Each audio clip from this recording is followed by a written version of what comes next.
Why are you entrusting our newborn baby to my sister every day? My husband's call interrupted my day. His usually calm voice was tinged with unexpected anger. Rapidly, I sought to dispel the misunderstanding. Our daughter is at home, sleeping, I assure him. Surprised, his tone shifted. Really? He exclaimed. Confusion enveloped us both as questions arose. I'll speak with my sister-in-law to uncover the truth, I resolved. I reached out to my sister-in-law, Marissa, and uncovered a startling truth. Let me introduce myself. I'm Linda, married to Bob for 3 years, just a year younger than him. Our joy was recently doubled with the arrival of our daughter Hannah. She's the epitome of cuteness, but being a first-time mom has its challenges. With my parents living far away, I didn't have the luxury of heading back home after childbirth. Since leaving the hospital, I've been navigating this new world solo during the day. I must admit, I've been getting by, largely thanks to Bob's unwavering support. Despite his long work hours, he's always there for Hannah and me, never once complaining. His gentle demeanor eases any parenting stresses I encounter. Whether it's struggling to soothe Hannah to sleep or tending to her cries in the dead of night, his presence has been a lifeline, and I'm immensely grateful for it. So you can imagine my shock when he called, his voice laced with unexpected frustration. Linda. Mom just called me. What's going on? He demanded. Confused, I replied, Your mom? What are you talking about? Why would we leave our newborn with Marissa every day? His mention of Marissa caught me off guard.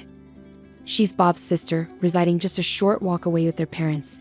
Marissa, working from home, also takes care of her mother, making her quite flexible with her time. My husband's critique persisted. Leaving a 3-week-old baby, I couldn't fathom doing that. Marissa hasn't cared for a baby before. I get that you're tired post-birth, but you should have talked to me before entrusting her to Marissa, he expressed, his worry palpable. His distress signaled that this was no ordinary misunderstanding. Wait, I'm lost. Marissa caring for a newborn.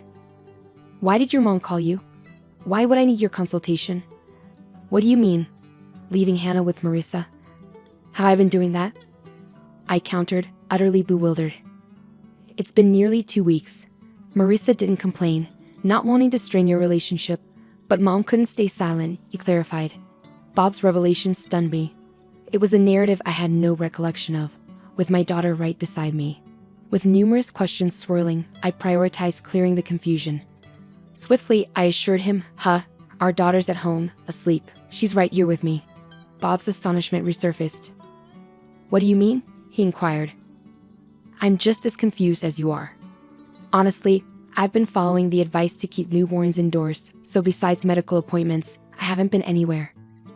I haven't even visited your family's house, and it's been a while since Marissa came over after Hannah's birth, I clarified. Then whose baby is Marissa caring for? Bob pondered aloud. I wish I knew.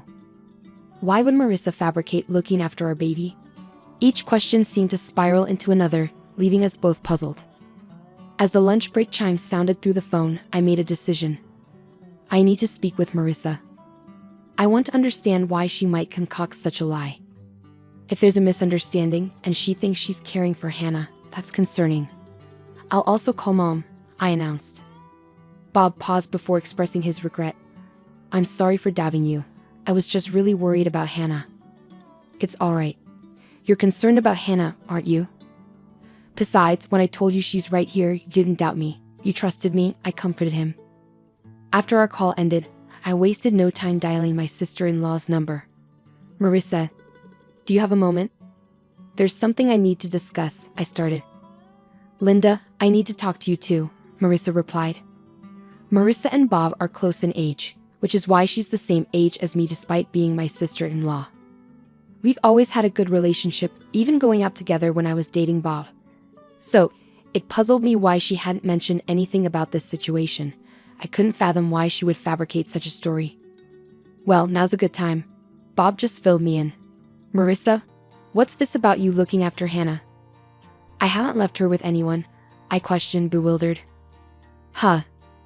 Marissa's surprised voice followed, accompanied by the sound of a crying baby. It seemed she was indeed tending to an infant. Listening to Marissa's reaction, a realization dawned on me. Marissa wasn't fabricating anything, she genuinely believed she was caring for Hannah. To dispel her misconception, I began to explain the truth. To dispel her misconception, I began to explain the truth. Hannah's right here with me, fast asleep. I'm really baffled by all of this. But how did you end up with a baby, Marissa? And why did you think it was Hannah? I asked, seeking clarity. Marissa replied, shedding light on the situation. Last week, Dad dropped off a baby with me. He said, Linda seems overwhelmed, so you should assist her with the baby. This revelation left me dumbfounded. Then Marissa disclosed another shocking detail. I was terrified because I've never cared for a baby. I hadn't heard from you, Linda. And when I considered calling you, Dad warned, if you contact Linda, she'll just stress out. Show some consideration for your sister-in-law. I have my own responsibilities, even when I'm at home. It appeared that my father-in-law's deceit initiated this chaos, but the identity of the child Marissa was caring for remained unclear. Thinking that confronting my father-in-law directly might resolve the confusion, I inquired if he was home.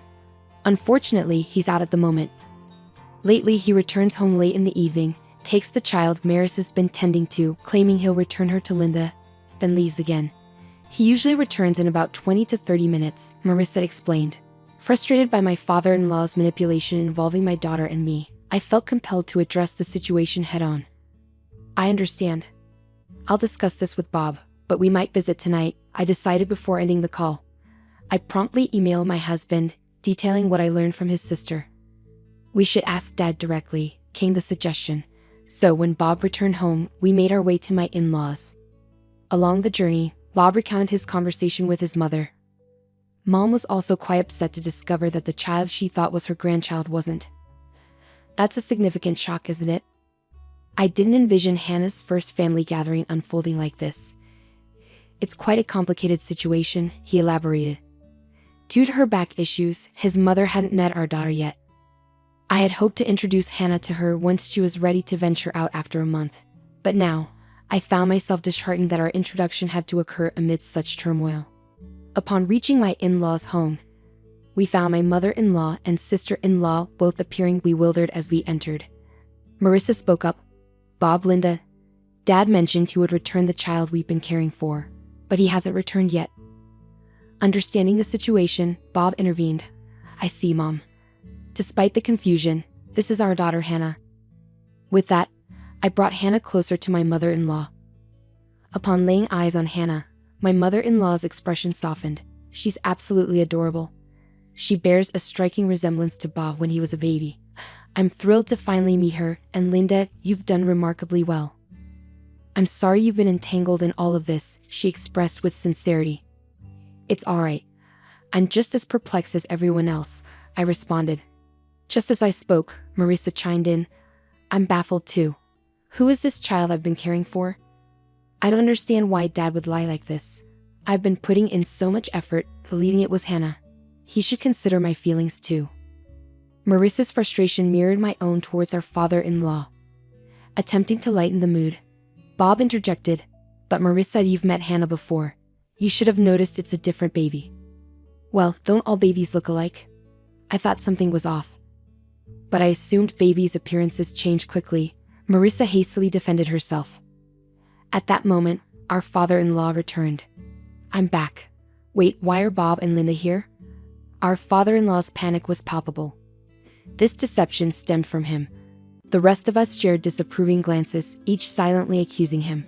Struggling under the tension, our father-in-law began to stutter. Oh, Linda, it's been some time. What brings you here? Did you forget something? He attempted to divert attention. Turning to Marissa, he added, Marissa, what's going on? I asked you to check for forgotten items.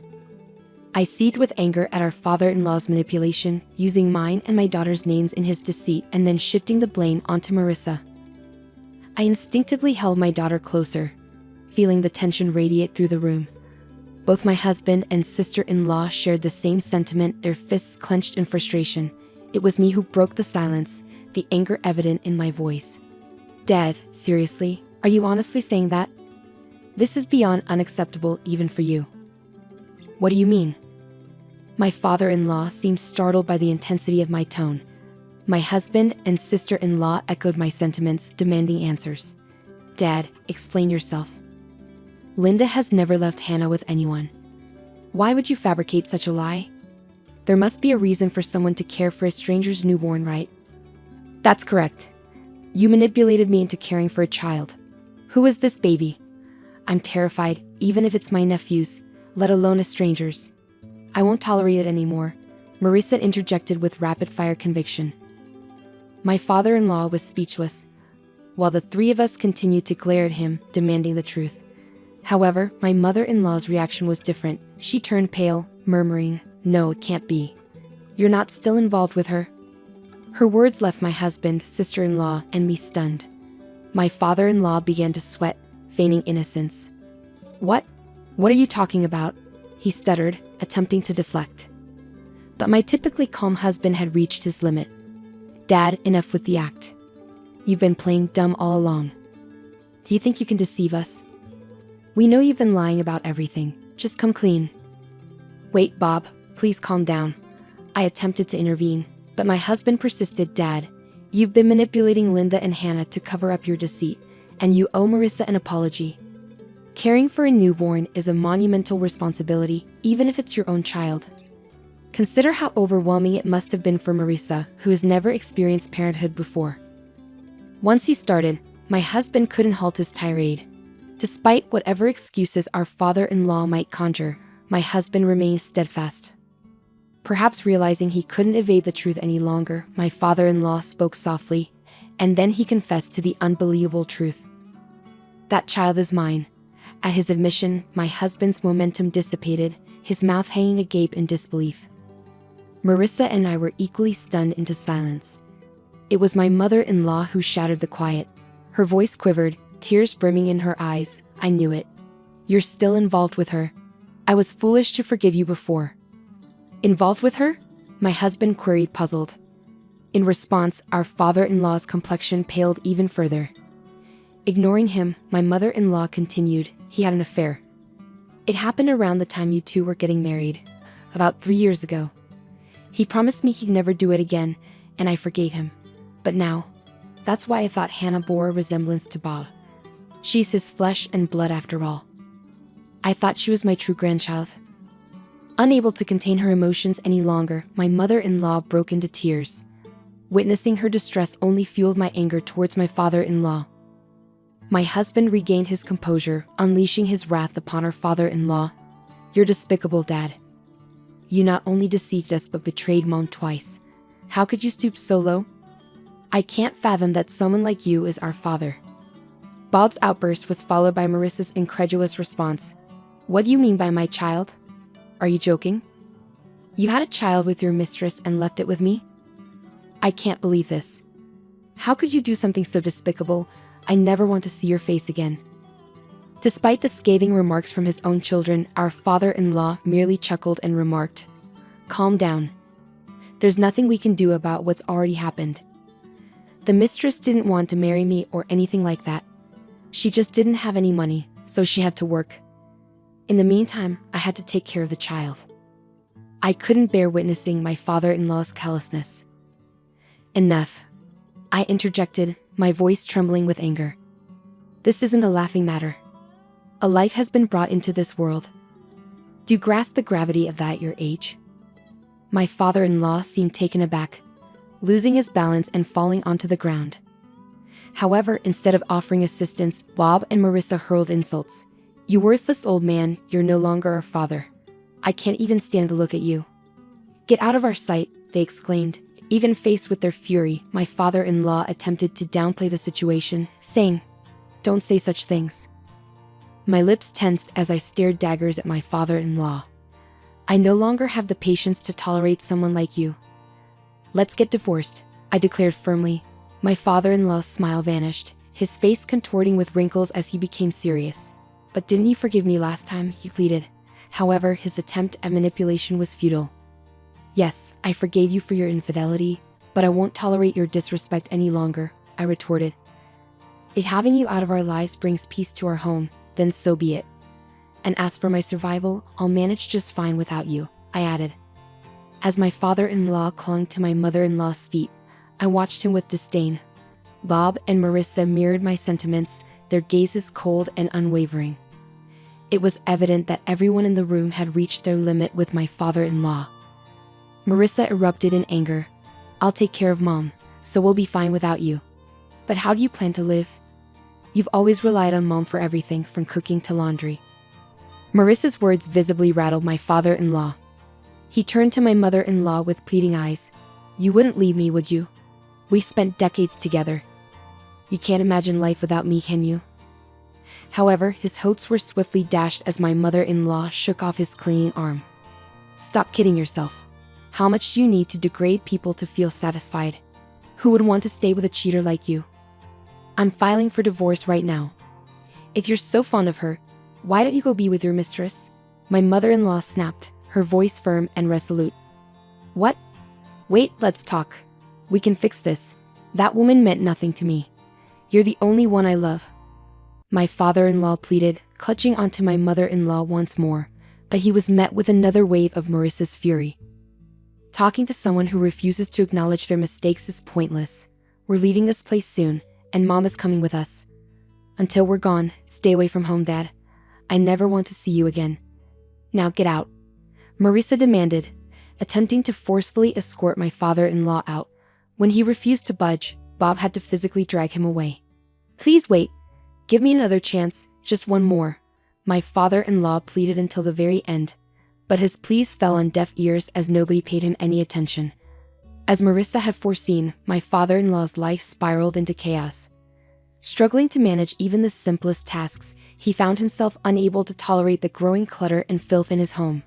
Desperate for assistance, he turned to his mistress, only to be met with rejection at her doorstep. It appeared she had no intention of marrying him either. With no one left to care for the children, his mistress was unable to work, leading to financial strain. She began pressing my father-in-law for alimony, even resorting to legal action to secure child support. Meanwhile, my sister-in-law and mother-in-law relocated to an apartment not far from ours. As over a month had passed since Hannah's birth, I started visiting them more frequently, accompanied by Hannah. I maintained my amicable relationship with Marissa, acting as if nothing had changed, and my bond with my mother-in-law remained strong. Moving forward, I'm determined to raise my daughter to the best of my abilities, with the support of my husband, sister-in-law, and mother-in-law by my side. Well, he'll probably collapse soon. So, take care of it after that. I stared in shock at the man in front of me who said such unbelievable words. It had been several months since my Raphael, Odell, started showing symptoms of dementia. His own son, Teddy, and his wife, Marilyn, were planning to abandon their father and run away from this situation. Odell is a deeply compassionate person who treats everyone kindly and equally. Of course, he had supported and helped me, and surely Teddy and Marilyn as well. And yet, they were going to repay his kindness with such betrayal? Or were they so heartless that they didn't even feel any gratitude? My thoughts, full of growing resentment and anger, remained unspoken. In a time when Odell needed the most support due to his dementia, they were acting selfishly, and I could only glare at them in place of words. Seemingly unaware of my anger, they continued preparing for their move without a care.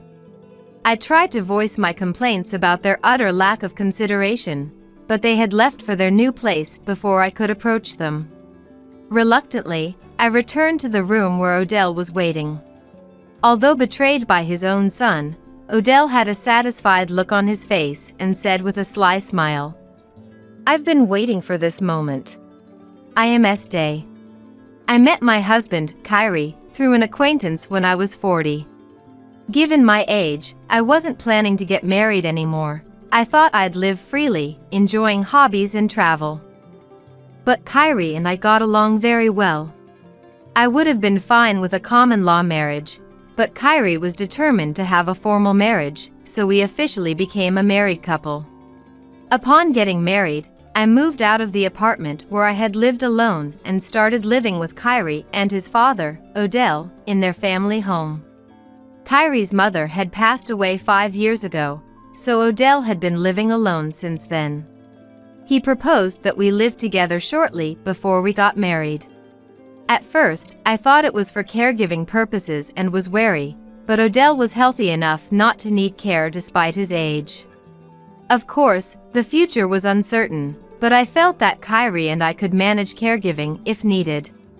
Moreover, when our cohabitation was decided, Odell suggested dividing the living space to make sure I wouldn't feel burdened. Odell would live on the first floor, and my husband and I would live on the second floor. We shared the same entrance, but Odell did some simple renovations to create a kitchen and washroom on the second floor. This ensured a degree of privacy, so I didn't feel stressed at all. Odell's considerate personality and his kindness towards me were major reasons why I agreed to live together. Though not luxurious, the three of us lived a peaceful life. Then, suddenly, tragedy struck me. Kyrie passed away suddenly. I received the news while preparing dinner. I was puzzled to see a call from his phone while he was still supposed to be at work. When I answered, I heard the voice of a paramedic. They said that my husband had suddenly collapsed at work and was being transported to the hospital by ambulance. After hanging up the phone, I quickly ran to the living area where Odell lived.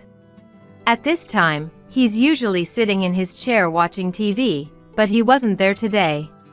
Calling his name as I wandered through the rooms, I found he was apparently sleeping in his bedroom. I hesitated to wake him, but I wanted to get to him as soon as possible, so I wrote a note saying, "Kyrie has been taken to the hospital, I'm going," and left it on the living room table. The hospital the paramedics mentioned was about 15 minutes away by car. I hurriedly started the car and headed for the hospital, but by the time I arrived, my husband had already passed away. The event was so sudden that everything went dark before my eyes.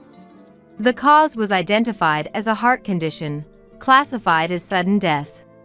In a daze, I listened to the doctor's explanation and then sat down on a chair in the hospital. I don't know how long I had been sitting there. I noticed my phone vibrating and checked the caller. The call was from Odell. Just as I was about to answer, the call ended. Regaining a bit of my senses, I decided to head home for the time being. When I arrived home, I found Odell waiting at the front door. I hurriedly parked the car and ran to him. Estee! How is Kyrie? His face was pale.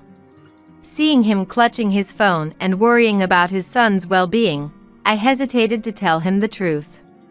For now, we went inside and sat facing each other in the living room. Kyrie has passed away. I felt I needed to explain what the doctor had told me about the sudden event, but my throat tightened and I couldn't speak. My heart hadn't caught up with the reality yet. Though he was really shocked by the news of Kyrie's death, he seemed to understand my feelings and didn't force me to speak.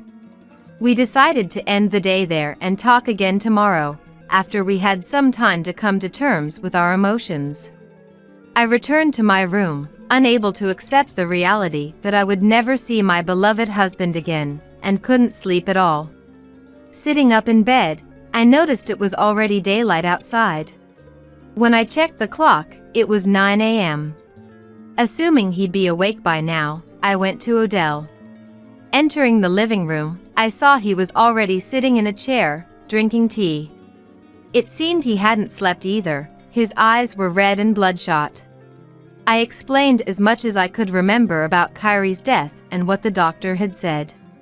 Odell listened with a troubled expression the entire time and finally shed a tear. To think he died before me. Kyrie and Odell were not particularly close, but they seemed to genuinely care for and respect each other. His suggestion to live together was likely to keep his elderly father from feeling lonely. I had once heard from Kyrie that Odell was reluctant to live together because he thought I might feel burdened. Odell, who always prioritized my feelings as his son's wife over his own, continued to be very kind-hearted after we moved in together. Seeing this parent-child relationship, I could sense the depth of a father's love for his son, and it pained my heart. Despite the overwhelming sadness filling our hearts, we had to take care of the necessary procedures as family members. We contacted relatives with the news, arranged the funeral, and handled the paperwork, dividing the tasks between Odell and me. On the day of the funeral, the service went smoothly, and we returned home. Odell then approached me, saying he wanted to talk, so I sat down in the living room chair. Este, what do you plan to do from now on? Will you continue living in this house? Now that Kyrie had passed away, it was just Odell and me in this house. I guessed he was telling me I was free to live my own life as I wished. But like Kyrie, I also held deep respect and affection for him. If it's not too much trouble, I'd like to continue living in this house. It holds so many memories with Kyrie. I see. All right then. Let's continue to support each other. He smiled gently, wrinkles gathering at the corners of his eyes. And so, our life together as two began. The void left by Kyrie's absence could never be filled, but we managed to maintain a peaceful life together. One Sunday morning, the doorbell rang. Since the front door was on the first floor, Odell usually answered it. This day was no different. I heard the door open and immediately after, his startled voice. Wondering what was happening, I went downstairs to find Kyrie's brother Teddy and his wife Marilyn standing there with large bags. What is this sudden visit? What are those bags? We're moving in today. We figured it's tough for you. Teddy said this in a tone that brooked no argument and proceeded to enter the house with Marilyn as if it were the most natural thing to do.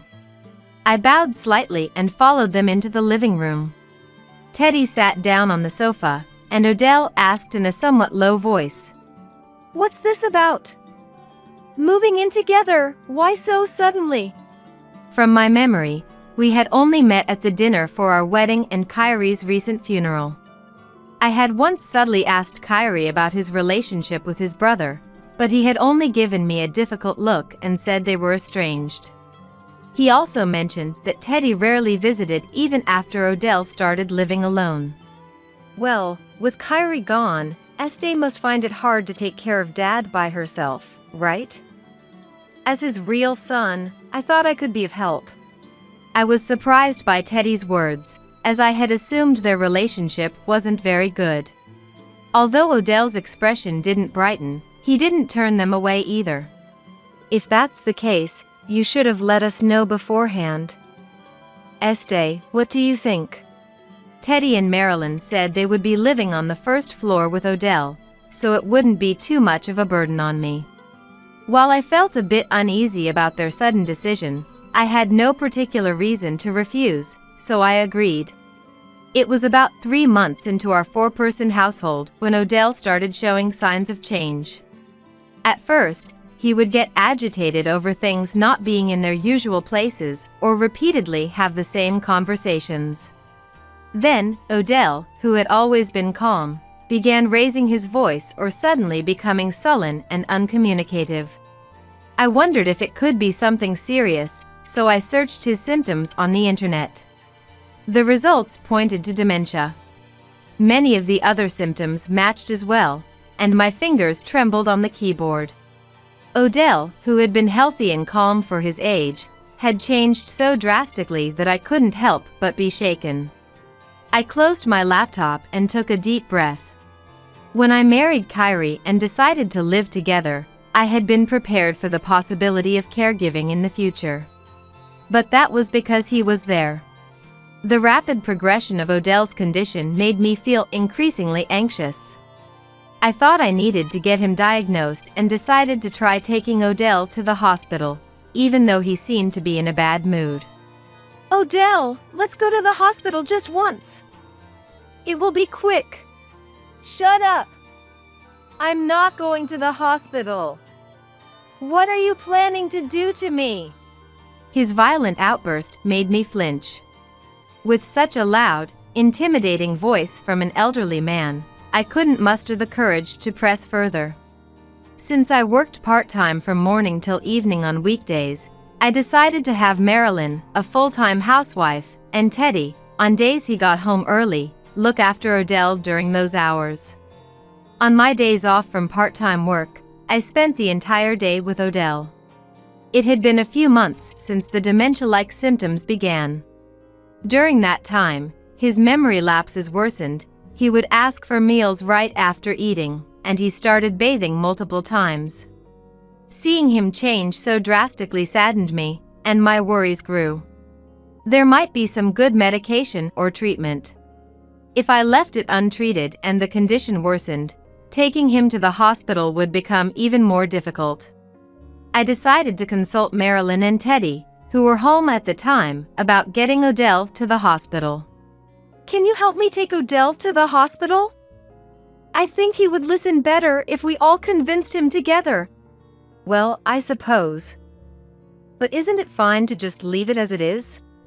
I was taken aback by Marilyn's response. Marilyn had shown clear discomfort when dealing with Odell's symptoms. Despite claiming to have moved in to help with caregiving, she had looked annoyed when I saw them interacting. Wouldn't it be easier for Teddy and Marilyn too if we took him to the hospital and got appropriate care from a professional? Their hesitant responses felt off to me. But if we don't take him to the hospital, we won't even know if it's really dementia. When I pressed them strongly, Teddy and Marilyn reluctantly agreed to take him to the hospital.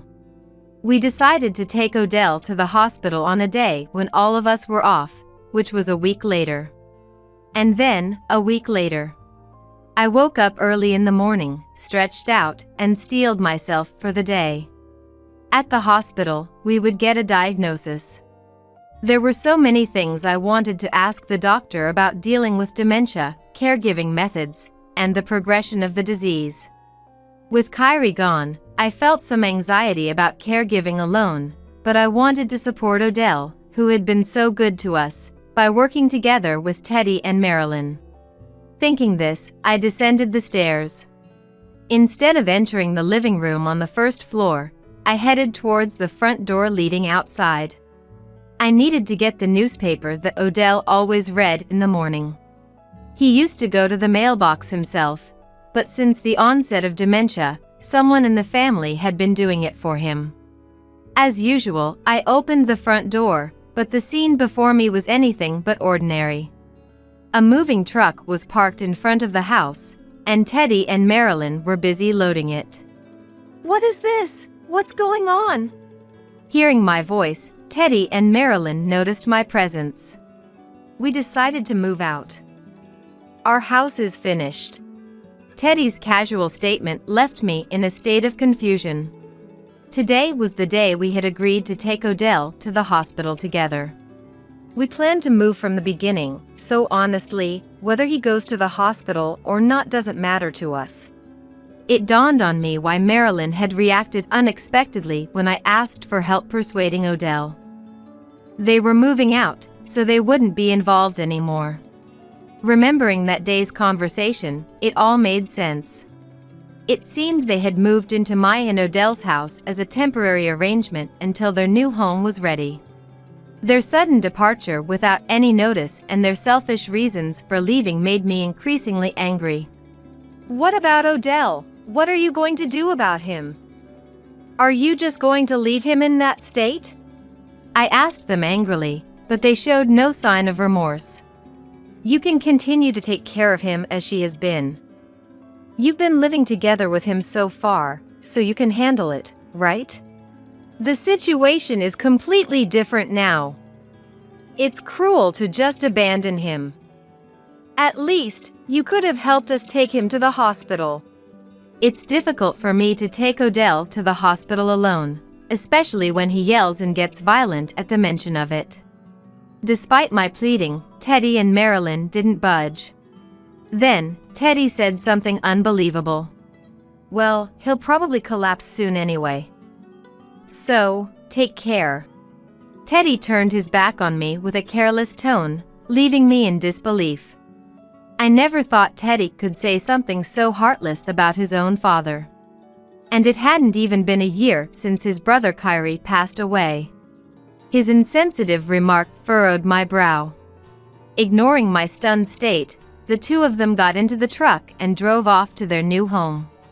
I stood there in a daze for a while, but remembering Odell inside, I hurriedly went to the mailbox to get the newspaper. Though still confused, life with Odell would continue. Determined to take him to the hospital alone somehow, and then to care for him no matter what, I clutched the newspaper in my hand. Thinking about how to explain the departure of the two, I entered the living room on the first floor where Odell would be waiting, and there he was, sitting and drinking coffee. I was taken aback by the sight. Odell's dementia had progressed to the point where he could no longer make coffee by himself. But today, he was quietly sipping his coffee, unlike usual. It was as if he had returned to the calm Odell from before he had dementia. He glanced at me and then gave a sly smile. So they finally left. I've been waiting for this moment. I had no idea what he was talking about and just stared at him. The more I observed his behavior, the more he seemed like the old Odell. Seeing my confusion, he gestured for me to sit on the living room chair.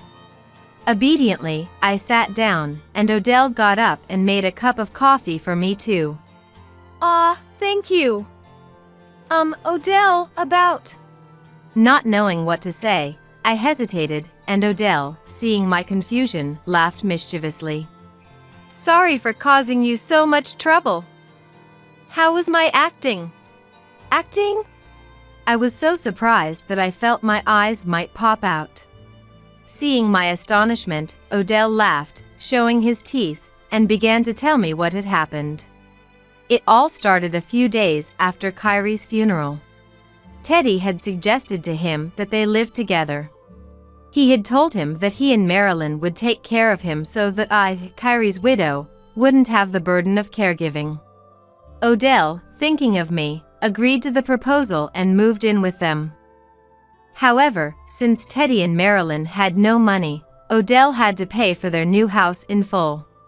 Feeling it was only fair, since they were taking care of him, he paid the cost, intending to eventually tell me and move back to this house. But when Teddy and Marilyn suddenly moved in here, Odell felt something was off, just like I did. Unable to shake that feeling, he overheard Teddy and Marilyn whispering one day, "Hey, do you think we can get away with this? Leaving Odell behind and moving ourselves? It's fine. Let's live together in the new, nice house. Dad paid for it anyway." Teddy and Marilyn had made Odell pay for the new house and were planning to live there alone, making some excuse.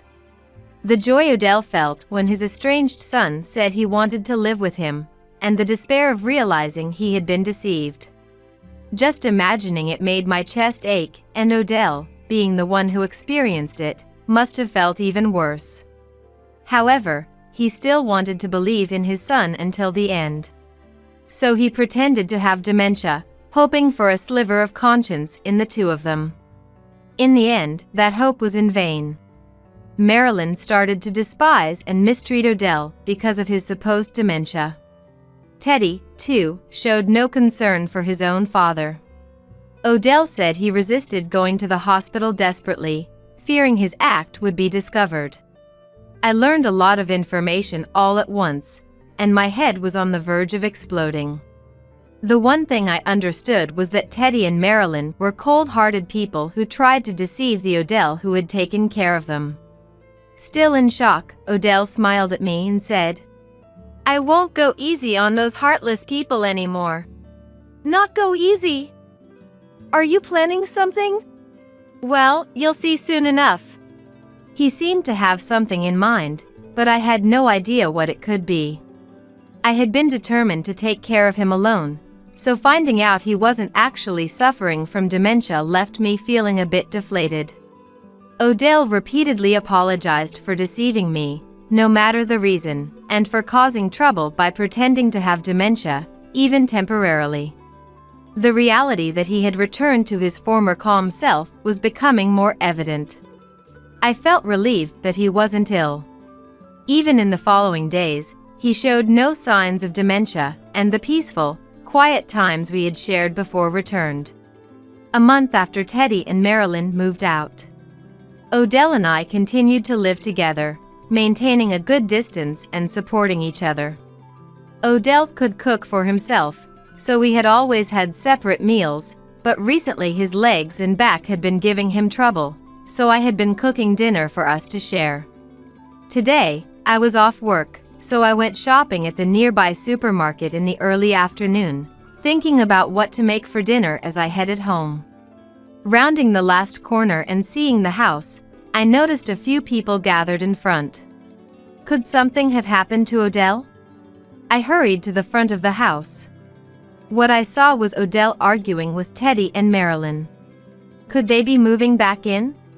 The sight of their large suitcases gave me an uneasy feeling. They were talking so loudly that neighbors had started to gather, wondering what was going on. Teddy and Marilyn were too agitated to care about the onlookers and seemed to be pressing Odell about something. If this continued, it would disturb the neighbors and someone might call the police. I approached the three of them, urging them to go inside. Teddy and Marilyn ignored me and kept talking, so I had no choice but to push them gently but firmly into the house. After bowing to the watching neighbors, I closed the door. First, let's calm down and go into the living room. Calm down? How can we be calm? Dad, are you listening? What the hell is going on? Teddy and Marilyn, breathing heavily, confronted Odell. Odell, listening to me, moved toward the living room. Teddy, still complaining, followed and stood in front of the seated Odell. Odell, it's terrible. You sold our house without permission. We've been kicked out. That house was built with my money. It seems you had no intention of living with me anyway. With those words, the excitement that had been causing Teddy and Marilyn to heave their shoulders suddenly stopped. Their faces showed confusion, wondering how he knew that. You misunderstood. Once things settle down, we plan to invite you to live with us. Teddy and Marilyn hastily tried to cover up, but Odell looked at them with an exasperated expression. He explained calmly how he had accidentally overheard them talking about getting him to pay for everything and then living on their own. He also explained that he had pretended to have dementia to test their conscience, only to be disappointed by their cold attitudes. So you were just acting today, pretending to be okay. It's terrible that you deceived us. As an apology for deceiving us, give us the money from the house sale. Marilyn's absurd demand made me look at her in disbelief. But Odell, unfazed by Teddy and Marilyn's barrage of words, waved his hand in front of his face. No, I can't give it to you. Este has been supporting and worrying about me all along. I've decided to leave everything to Este. Teddy's face turned red with anger, and he slammed the living room table. The loud, dry sound made my shoulders jump. But Odell remained unmoved, staring coldly at Teddy. Enough. At least give us this house. I'm your real son. It doesn't make sense for a stranger to get everything. That's not possible. We've already made arrangements to clear the land and put it up for sale. Noting Teddy's expression, which seemed to ask why I had the authority to make such decisions, I continued. The house is in my name. Of course, this was decided in consultation with Odell. My sudden interjection seemed to leave Teddy dumbfounded. Originally, the house was under Kyrie's name, but when he passed away, it was transferred to me. Kyrie had wanted to marry me so that, through legal marriage, I would inherit the property. I hadn't anticipated such a situation at the time, but I silently thanked Kyrie for his foresight. They finally seemed to understand that they had lost the house and been abandoned by Odell, their expressions stunned. You have no heart for your parent. To top it off, you tried to swindle money. I can't consider people like you family. I have nothing more to say to you. Get out. Odell's voice, cold and unlike his usual gentle and kind self, delivered the final blow to the two standing in shock. The once furious Teddy and Marilyn now seemed a shadow of their former selves. They made their way unsteadily down the hallway to the front door, and the sound of the door closing with a bang echoed through the house. Since that last meeting with them, 6 months have passed. I locked the door of my new apartment and headed off to my part-time job. The plan to clear the house and sell the land, and for Odell to move into a facility, had been suggested by him shortly after Teddy and Marilyn left. Though nearly 80 years old, he was relatively healthy for his age. However, as he grew older, there were increasingly fewer things he could do on his own. He probably disliked the idea of burdening me with his care as he continued to decline. Although I told him not to worry about me, his mind was made up. With his savings, he could cover the cost of a retirement home and expressed his desire to move into one. After some discussions, I accepted the proposal, though it left me with a feeling of sadness. Fortunately, the retirement home he planned to move into was near my workplace. Visiting the retirement home after my part-time job to spend an hour chatting with him had become a daily routine. Odell, hello. How are you feeling? Oh, Estee, hello. I'm doing well. You look well too. Odell, now using a cane and appearing much smaller than I remembered due to his bent posture, still had a lively tone and good color in his face, which relieved me. As we talked in the visiting room, other residents passed by, continuously greeting him. It seemed he had become a popular figure at the retirement home, thanks to his inherent friendliness. Since then, Teddy and Marilyn had repeatedly contacted me, begging for money. Their dream of owning a home had become a distant fantasy, and they were now struggling in an old, cramped rental house. They pleaded for financial help in faint voices, but I had no sympathy left for them. By consistently refusing their requests, the contact gradually ceased. I hoped to continue enjoying my visits to the retirement home, chatting happily with Odell, and living comfortably in my clean apartment. This was my heartfelt wish for the days to come. I'll handle the estate distribution. If you don't like it, we can get a divorce. I was left speechless when my husband Brandon said those unbelievable words to me right after we got home from my mom's funeral. It was truly shocking. To add insult to injury, Brandon placed 2 pieces of paper on the table and urged me to give him an answer quickly. Furious, I decided right then and there that I would divorce him. Fine. Brandon, who expected me to meekly agree to his proposal, looked confused when he heard my response. But I ignored him and stormed out of the house we had lived in for years.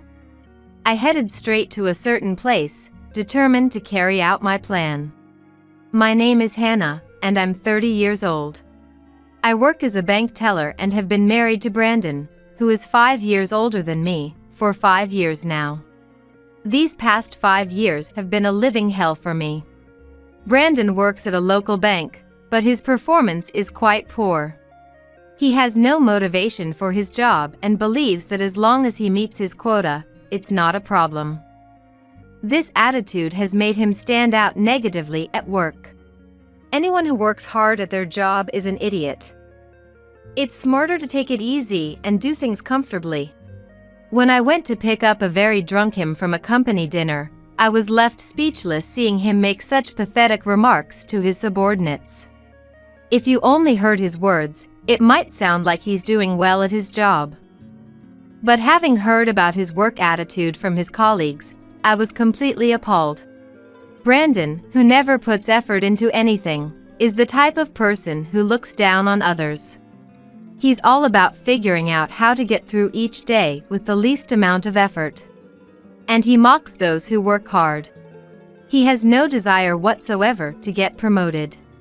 His lack of motivation and enthusiasm has led his colleagues and subordinates to ridicule him, saying he's likely to be in a position close to being fired in the future.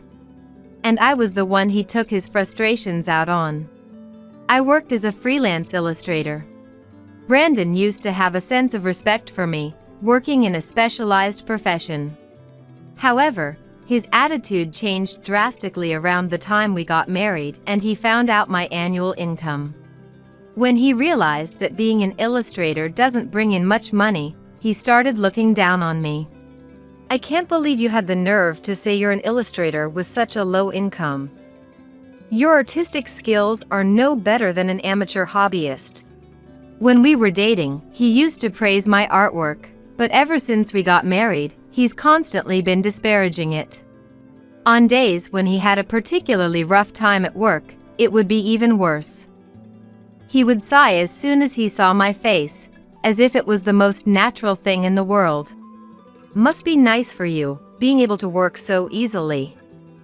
Meanwhile, I have to deal with my annoying boss complaining at me every day. Why don't you get a job that actually contributes to our income? Hearing those spiteful comments over and over again, I slowly started losing confidence in my art. But what kept me going were my customers who needed and wanted my artwork. Some would tell me, I gave it to my husband as a birthday present and he was so happy. Others would choose my art as gifts for their children. Even though Brandon would constantly make snide remarks, thanks to my customers who wanted my artwork month after month, I'm still able to continue this job to this day. I often worked in the living room of my home. The living room had great natural light, and when I opened the windows, a pleasant breeze would flow in.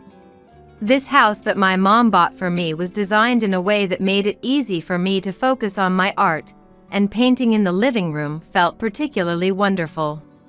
Just breathing in the outside air and gazing at the scenery through the window would sometimes give me great ideas.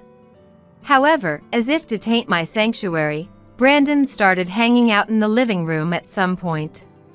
Hey, can't you see that I'm working? You might have the day off, but I'm painting a commissioned piece. If you're going to make snide comments, can you please leave? I can't concentrate. For some reason, he would always come to the living room when I was working. When I observed him to see if he had something to say, it was usually just to complain about work or make snide remarks about me. I've had enough and I wish he would stop interfering with my work. When I expressed my true feelings, he grinned as if mocking me.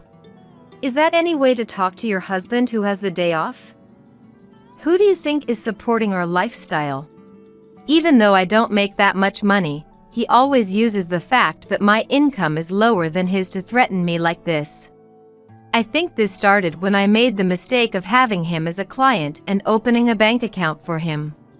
He found out how much I earn and have in savings, and his treatment of me completely changed from before we got married.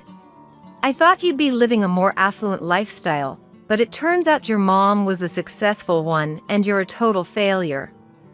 Your mom must have been so sad, thinking she could pass the company on to her daughter only to end up having to entrust it to someone else because you turned out to be so unreliable. Using the fact that my income is lower than his, he would constantly ridicule and make snide remarks about me. I couldn't stand him. But he's right, I am currently making a living doing what I love. If I wanted to repay my mom, I should have taken over the company. However, after discussing it with my mom, I chose not to go down that path. You should do what you want, dear. I have no intention of making you walk that outdated path of having to do the job your parents decided for you. Do what you want so that you can also pursue what you love. I want to support you in that. Relying on those words from my mom, I forged ahead on my current path. But the more I tried to convey those feelings to him, the more it turned into ugly arguments that drained my energy. Realizing how foolish that was, from that day on, I stopped responding to him. I let his words go in one ear and out the other, letting him say whatever he wanted.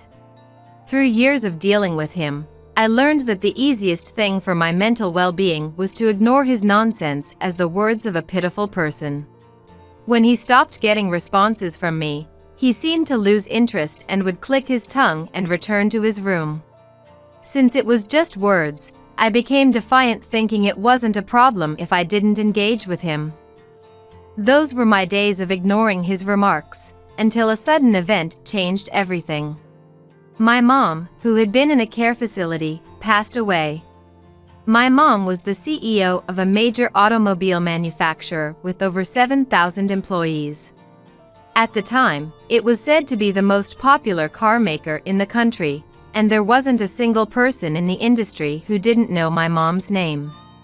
Even with her stature, my mom resigned as CEO when I was 28, thinking ahead. She had wanted to pass the torch to me, but when she found out I was focused on my art, she entrusted the company to my best friend Emily. Emily and I have been best friends since we were little. She lived nearby and we were as close as family. My mom trusted her too.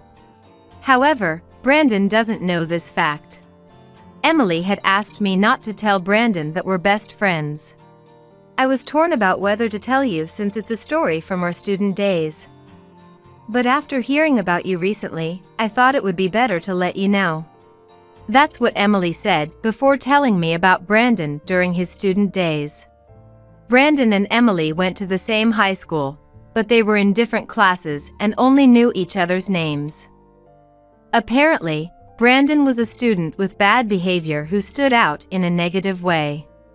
You know how there's always one in every class?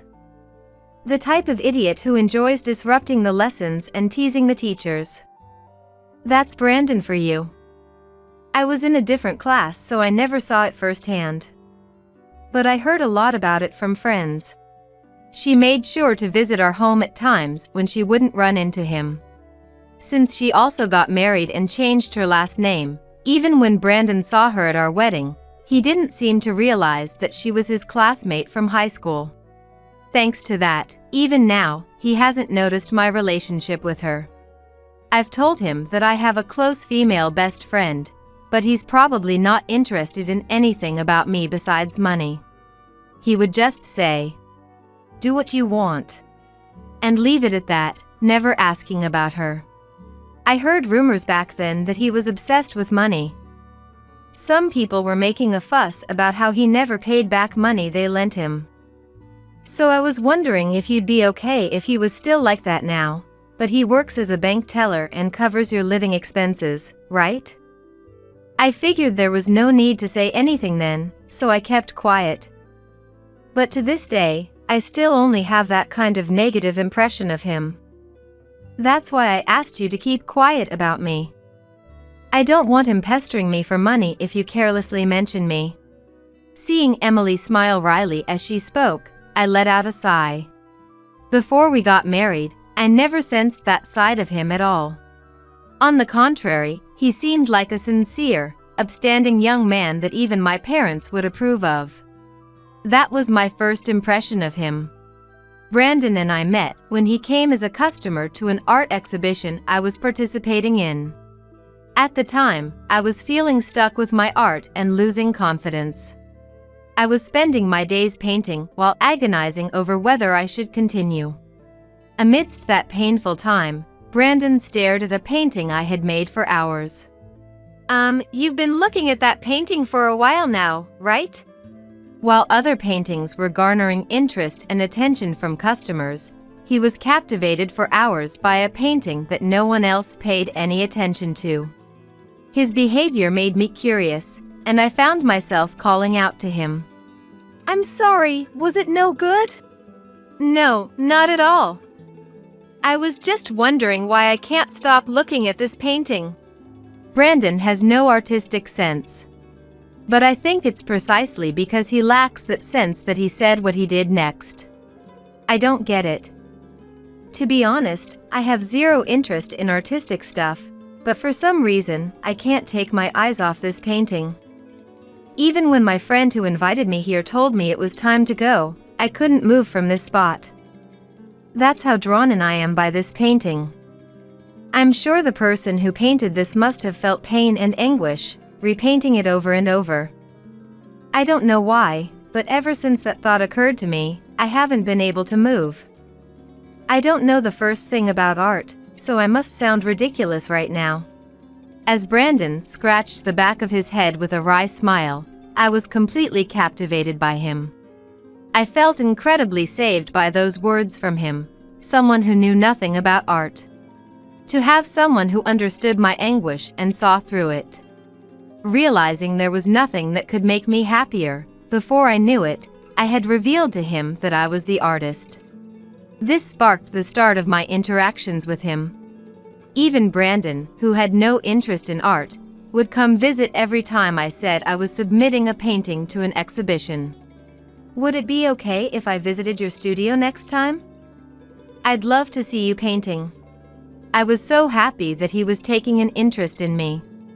At the same time, I also became interested in him and invited him to my home. And then, he confessed his feelings to me. I want to keep watching you painting freely by my side, just the way you like. I had never met a man who would say something like that to me before. Genuinely happy, I accepted his confession and we started dating. I thought for sure we would have a blissful time together. My dad and mom, who were still alive at the time, were overjoyed to learn that I had a boyfriend. My mom was so elated that she even reported it to her friends. You were always such a passionate girl when it came to art, never even having a boyfriend. Nothing could make me happier than knowing you've found someone to be happy with. That's right. And I'm in this state. If there's someone who will look after you, I can pass on with peace of mind. At the time, my dad had cancer and had received a terminal diagnosis. Even so, thanks to his determination to at least see my wedding, I was able to safely show him my wedding dress on my big day. Perhaps reassured after seeing that, my dad passed away after the wedding ceremony ended. As if following after my dad, my mom's health also declined, and she entered a care facility when I was 31. There were no issues with her mind, but she didn't have the physical strength to live on her own. After entering the facility, my mom never regained her vigor. And finally, the other day, I can finally go to where your dad is, she said, leaving behind her last words before passing away. I was shrouded in grief, unable to focus on painting for a while. That's when Brandon, for some reason, was drinking alcohol in high spirits. Finally. Now you'll be getting that old hag's inheritance, right? It's been a long time coming. I was starting to get tired of playing the role of your good husband. Drunk or not, I couldn't believe the words coming out of his mouth. Shocked by his words, I asked him to repeat what he just said. What are you saying? Are you in your right mind? He drank a considerable amount at the wedding venue too, so I thought maybe it was just the drunken ramblings of an intoxicated man. But even so, the words he just said were unforgivable. As I frowned and asked him to repeat himself, Brandon grinned mockingly. Of course. If I don't suck up to your parents, I might not get any inheritance. Isn't my name written in the will? Surely at least a little bit must be left to me, right? Who has it? The lawyer? Anger welled up inside me as he laughed. My parents just passed away and I'm emotionally drained, yet what is this man saying? Talking about money at a time like this? I felt utter despair at his unbelievable insensitivity. Stop it! Don't talk about that stuff so casually. Can't you tell the difference between what's okay to say and what's not? I don't usually express my emotions so strongly to Brandon. But this time, I couldn't hold back. Hatred surged within me for Brandon, who had been putting on a good face for my parents all this time for the sake of inheritance, only to show this attitude as soon as they passed away. As I listened to Brandon only thinking about money, what came to mind was the story Emily had told me about his past. I heard rumors back then that he was obsessed with money. So that story from his student days was true after all. The moment I realized that story was definitely true, my feelings for him turned cold in an instant. Why are you yelling so much? I was enjoying my drink and now you've gone and sobered me up. Brandon's reaction, as if I had ruined the mood, only fueled my irritation. I had put up with things until now because he had always treated my parents well. But if this was all part of his plan from the start, then wasn't his marrying me and pretending to be interested in my art all in Act 2? I started questioning his every action. That's when Brandon did something shocking. The next day, when I went to the living room, he was unusually up early, lying in wait for me. He was completely sober, the alcohol having worn off. When I looked at him suspiciously, wondering if he had something to say, he told me to sit across from him. I did as I was told, sitting on the sofa across from him, staring at him and trying to figure out what this was about. Then Brandon placed a signed divorce application on the table, along with what looked like an affidavit, and abruptly started an unbelievable conversation. I was drunk yesterday too and couldn't have a proper talk. Let's discuss this properly now that we're sober. Did you have the lawyer confirm the details of the will? I couldn't comprehend how Brandon could talk about money the day after yesterday. Didn't he remember me telling him to stop? And that remark yesterday calling my mom an old hag. How much does he actually remember and how much was said in the heat of the moment? No, even if he said it in the heat of the moment, I won't forgive him for insulting my mom. I won't let him act like those words were never said. With that thought, I unleashed my fury on him with a fierce attitude. Yesterday, I clearly told you not to bring that up, so how can you talk about it so casually? You called my mom an old hag and you're not even going to apologize for that? Don't get so angry. It's making my head hurt. If you don't like it, I'll apologize. My bad. That good enough? What's with that attitude? My anger only grew at his insincere apology. I continued to take him to task over it for a while after that, but Brandon showed no sign of remorse whatsoever. He just kept giving half-hearted apologies and we couldn't come to a resolution. Realizing this wasn't going anywhere, I stopped questioning him and brought the conversation back to the inheritance. I haven't contacted anyone or heard anything. Besides, we still need to sort through her belongings. How could I possibly think about the inheritance before that's even done? Mom just passed away. I see. Well then, sign this affidavit for me. What? When I looked over the affidavit he handed me, I was astonished by its contents. What is this? It stated that I would swear to leave the entire distribution of the inheritance to Brandon and not interfere at all. Moreover, it clearly noted that breaking this would result in divorce. I was at a loss for words at the unbelievable contents. I'll handle dividing up the inheritance. If you don't like it, we're getting a divorce. The inheritance that becomes yours is mine too, right? So it's my prerogative what I do with your stuff. What's yours is mine, and married couples share assets, don't they? I'm saying I'll take care of it for you since you can't do the work yourself. You should be grateful. The moment I heard those words, my patience reached its limit.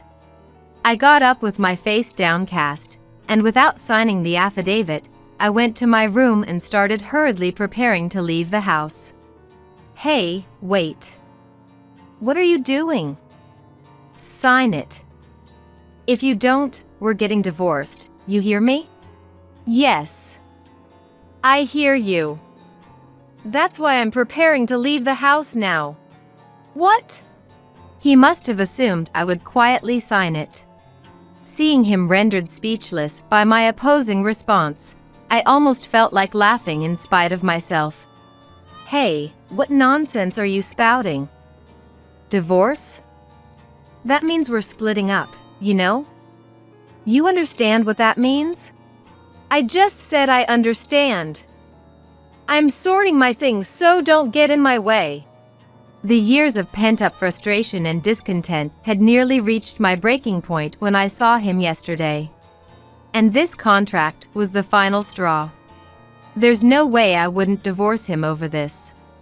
Leaving a flabbergasted him behind, I hurriedly started packing. He tried to stop me from the side, but I wouldn't even look at him.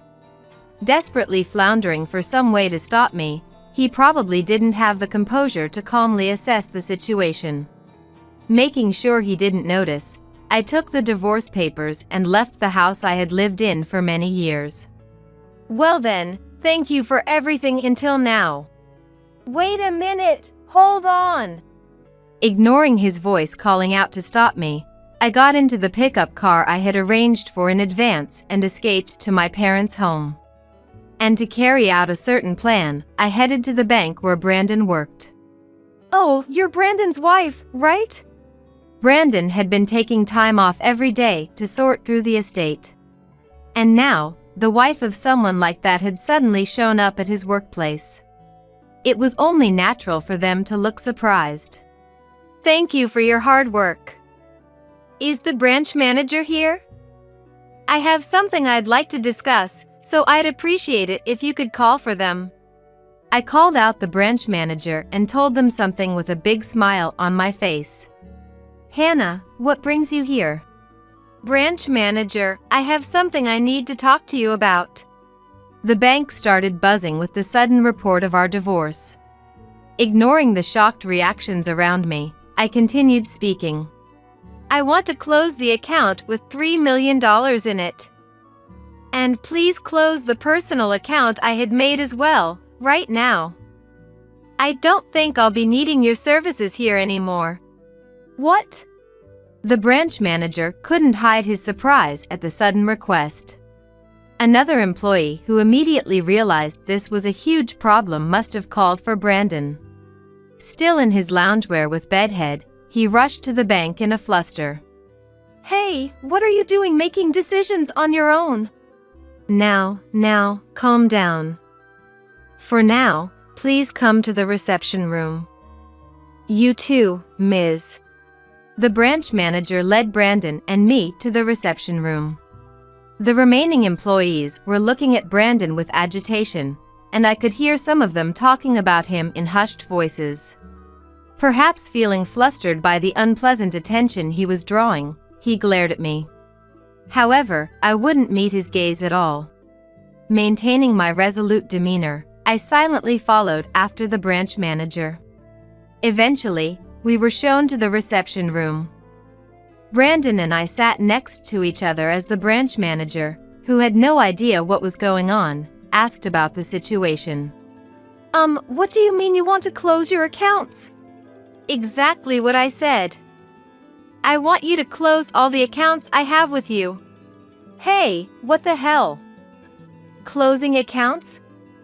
I didn't hear anything about this. Well, of course he didn't. I had come to tell the branch manager about closing the accounts without saying a single word to Brandon. As I looked at him in exasperation, thinking what an obvious thing to say, the branch manager explained the situation to him once more. She said she's divorcing you and wants to close all the accounts she has with us. What's going on, Brandon? I never heard anything about you getting divorced. No, I don't accept this divorce either, and we're not actually divorced yet. Hannah is just saying whatever she wants. By the time I thought, how dense can he be? I had already burst out laughing before I could hold it back. Seeing that, Brandon glared at me as if to say, What the hell? What are you talking about? We are divorced. I signed my part of the divorce papers that were in the living room and submitted them. You? What? As expected, he hadn't noticed that I took the divorce papers from the living room. Upon learning that the divorce papers had been accepted, he let out a shocked cry.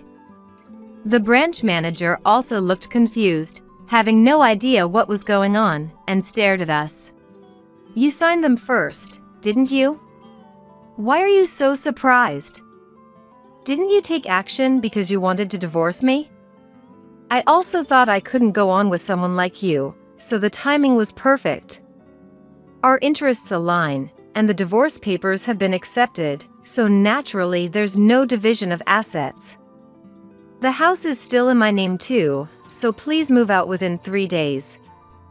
Otherwise, I'll sue you for forced eviction or unlawful entry. Wait a minute. What do you mean you went ahead and finished the divorce proceedings on your own? Anyone can see that was just in the heat of the moment, or rather, you only used that to get me to sign that affidavit. Affidavit? Even though a fight had started, the branch manager was watching over us. He probably thought if he intervened carelessly, he might get dragged into it. But perhaps out of surprise, the moment the affidavit was mentioned, he blurted out, "What do you mean?" and stared at Brandon. However, there's no way Brandon could honestly talk about that. Even if he was incompetent at his job, he made up for it with his good interpersonal skills. If he talked about this, even that lone strong point of his would be given up on, and his social credibility would plummet. He might even become unable to stay at his workplace. Noticing that Brandon was keeping quiet out of that fear, I gleefully shared the details with the branch manager. Actually, my mom passed away, but he shoved an affidavit in my face with threatening content saying if I didn't let him handle the inheritance distribution, he'd divorce me. That was the last straw for me, so I divorced him. What? No, that's not it. I just got a little greedy. I didn't actually intend to make her do that. It was supposed to be a joke. He desperately tried to make excuses to mislead the branch manager, but there's no way those would reach his ears. The branch manager gave him, whose actions deviated from human morality, a disappointed look. Noticing that gaze, he was at a loss for words, racking his brain on how to deal with this disadvantageous situation. But there's no way I would let him do that. To corner Brandon even further, I said, "Did you really think I would laugh off your joke? The night before, you insulted my mom, calling her an old hag, and you even declared that you were only being nice to my parents for the inheritance. Did you forget about that?" I gave him a nasty grin as if to provoke him, revealing facts that lowered his value as a person. Upon hearing that, the branch manager stared at him with contempt. Flustered by that gaze, he became visibly agitated, his face turning pale. I dealt him an even bigger blow. So with that being said, please close all the accounts I had made with Brandon as the account holder, as well as the account holding the $3 million I had saved up while single. $3 million? He probably thought there would be no damage if it was just his own accounts. But the moment he heard there was an account with $3 million, Brandon cried out in surprise. How the hell do you have that much money? There's no way you could make that much with those old-fashioned paintings, right? It's simple. Painting isn't my real job. What do you mean painting isn't your real job? In response to the perplexed him, I let out a deep sigh. Then, I took out a business card from my bag and handed it to him. This is my real job. Painting was just a hobby, like a side gig. CEO, you took over that old hag's company? Brandon reflexively covered his mouth after calling my mom an old hag right in front of the branch manager. But it was too late. The branch manager glared at Brandon, who lacked any decency, with a stern expression. I thought Emily was the president of that company. Why are you the CEO? How do you know about her? I never once mentioned anything about the company, right? I also kept quiet about knowing her, so how did you find out? Beads of sweat suddenly formed on Brandon's forehead as if he was flustered. To him, I revealed the shocking truth I had heard from Emily. The answer is simple. It's because you were trying to entice Emily for her money, right? Emily called me just now and told me you contacted her on social media, bringing up my mom. Saying that, I played a recording of the phone call that I had made with her permission. It contained details and evidence of the day he contacted her, including messages that sounded like he was trying to lure her into an affair. The branch manager grimaced at the unbelievable revelation, and Brandon turned deathly pale. He was completely at a loss for words. You didn't know Emily and I were friends. You probably just thought she was an acquaintance who had taken over my mom's company, nothing more than that, right? Well, too bad for you. Emily and I have been best friends since we were little. The reason I kept quiet about being the CEO was because I had a feeling something like this would happen. Learning the truth, Brandon was unable to retort. You see, she's what you call a salaried manager. The company belongs to me, the owner and CEO. Even if you tried to entice Emily without doing your research, your position is already finished. As I laughed mockingly at him, the branch manager who had been listening cleared his throat and spoke while glaring at Brandon. Brandon, I now have a clear understanding of how you behave at home. It's extremely disappointing. Thanks to you, our bank sales will likely drop significantly. Branch manager, please wait. I'll talk it over with her now and make sure to resolve this. So please, would you just stop it? I have nothing to discuss with you, and my decision to close my accounts remains unchanged. The moment I said that, the branch manager turned to me. In that case, and he proposed an idea. If I fire Brandon from our bank, will you hold off on closing your accounts? What? Brandon had an unbelieving expression at the branch manager's shocking statement. I also hadn't expected him to suggest that, so I turned my gaze to the manager, showing interest in his proposal. We'd prefer not to have you close your accounts. If we had to choose between continuing your contract and continuing to employ him, it's clear that we value the contract with our customer more. He's notorious for poor performance at work too, and we've been having trouble figuring out what to do with him. We have no need for an employee who can't be trusted by society or as a person, so if you'll agree to continue your contract with us, we'll fire him. That's a violation of the Fair Labor Standards Act. I'll sue you for that. Hearing those words, the branch manager started exposing his bad reputation one after another. Go ahead and try if you think you can. In exchange, we'll also sue you for all the despicable acts you've committed against our female employees and your high-handed treatment of your subordinates. Don't make the mistake of thinking I know nothing. If you're going to take action, we'll hire a lawyer too and respond accordingly. Realizing that the branch manager and I had noticed every single thing, he completely lost heart and fell silent.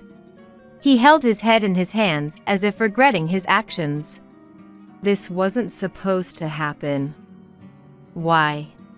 Ignoring Brandon as he muttered those pathetic words, I directed cold words at him. Actions taken to use others for your own greed will always come back to haunt you. All of this is your own responsibility, so reflect on it and accept your punishment. And so, my long battle with Brandon came to an end. After that, he was fired from the bank and moved out of my house. He clung to me until the very end, crying and begging me to withdraw the divorce, but the moment I shouted that I would call the police, he got scared and fled back to his parents' house. However, I had already spoken to my in-laws beforehand, so Brandon ended up being disowned by them. Of course, there was no way I would let it end there.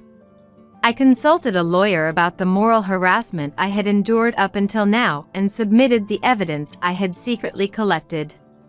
Through my lawyer, I decided to demand a settlement.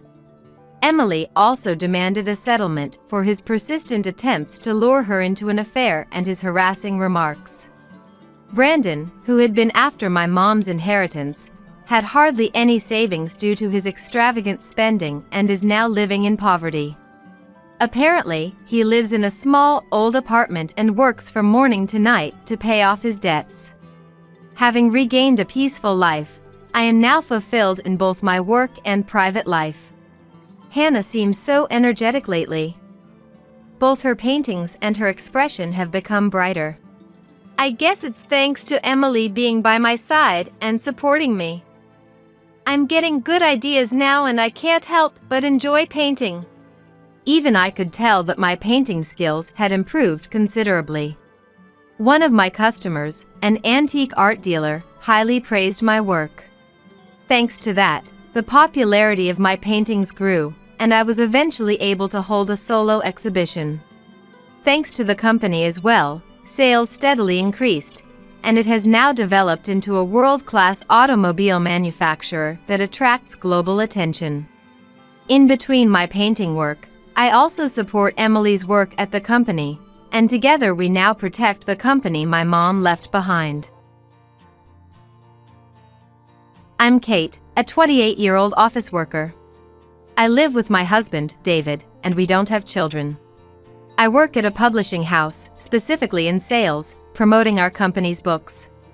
It wasn't the department I had hoped for, and it was stressful, but I managed my daily work. My husband, David, worked at one of the sales destinations. When I first went there for sales, "You have a tough job, don't you?" he said, and I inadvertently ended up venting about my work frustrations. David listened without showing any sign of annoyance. As we saw each other often on my sales visits, we grew close and started dating. David was kind and caring, always willing to listen to my work troubles even after we got together. Being with David made me forget about the daily nuisances. After about a year of dating, he proposed me, and we decided to get married. However, a while after getting married, I fell ill due to work stress. I felt I should go to work, but I just couldn't get myself out of bed. It turned out to be a mental illness, and there were many days I couldn't go to work. I couldn't burden the company any longer, and with David saying, "I'll support you, it's going to be all right," I decided to quit my job. "I knew you were struggling with work. I'm sorry I didn't realize sooner." As he said so, I burst into tears. I was grateful for being married to him. However, living on just David's income made us anxious about our future. Even a part-time job would have helped, but at that stage, I didn't have the confidence to work. That's when we received news. My grandmother, whose legs had weakened, felt uneasy living alone and decided to move in with my parents. My grandfather had passed away a few years earlier. They lived in a 2-story house, which was too big for my grandmother, especially since she barely used the upper floor. She also decided to stop driving. Knowing about my health and job situation, my grandmother offered to give us her house and car. The house, recently renovated, was beautiful, and the car, a nearly new vehicle bought just before my grandfather passed, was in excellent condition with low mileage. They had bought it outright, so there was no loan for us to worry about. Considering our situation, we gratefully accepted her offer. Getting a house and a car in that time was a surprise, and he was extremely delighted. Eventually, I became a full-time homemaker, still not fully recovered. I planned to focus on homemaking until my health stabilized, then I consider return to work. I wanted to do housework perfectly, but my health didn't recover quickly, and sometimes I couldn't manage it well. There was a time when I spent entirely in bed. Even though we had a house and a car, we still relied on his income and lived frugally. Initially, he was as kind as ever. When I said, "I'm sorry, I can't do the housework perfectly even though I'm at home." "It's okay, don't push yourself." That's what he said. He would even cook meals for both of us and do the housework, despite being tired from work. I felt terribly guilty. However, as time went by, his frustration seemed to grow due to our constrained lifestyle and my inability to do much housework. He started to become harsher with me. One day, during a minor argument, he yelled, "You couldn't even live without my income." The part one was most concerned about, I never imagined kind David would say such a thing to me, and I was left speechless. Until now, he would say, "Don't worry about it." But to think he felt this way inside was a shock to me. From then on, David, perhaps thinking I couldn't retort in my current state, started to behave as he pleased. Even though we were barely making ends meet with the living expenses he had been contributing, he began to contribute even less. When I asked why he wasn't contributing to the living expenses, he said, "You're not savvy enough with saving. That's why I'm putting in less intentionally, to make you practice saving." There was no way the living expenses were enough, so I tried harder than ever to save, but it was no use. When even the food budget became insufficient, I pleaded with him to increase the living expenses. I asked, "Hey, the food budget isn't enough. Can you increase the living expenses, please?"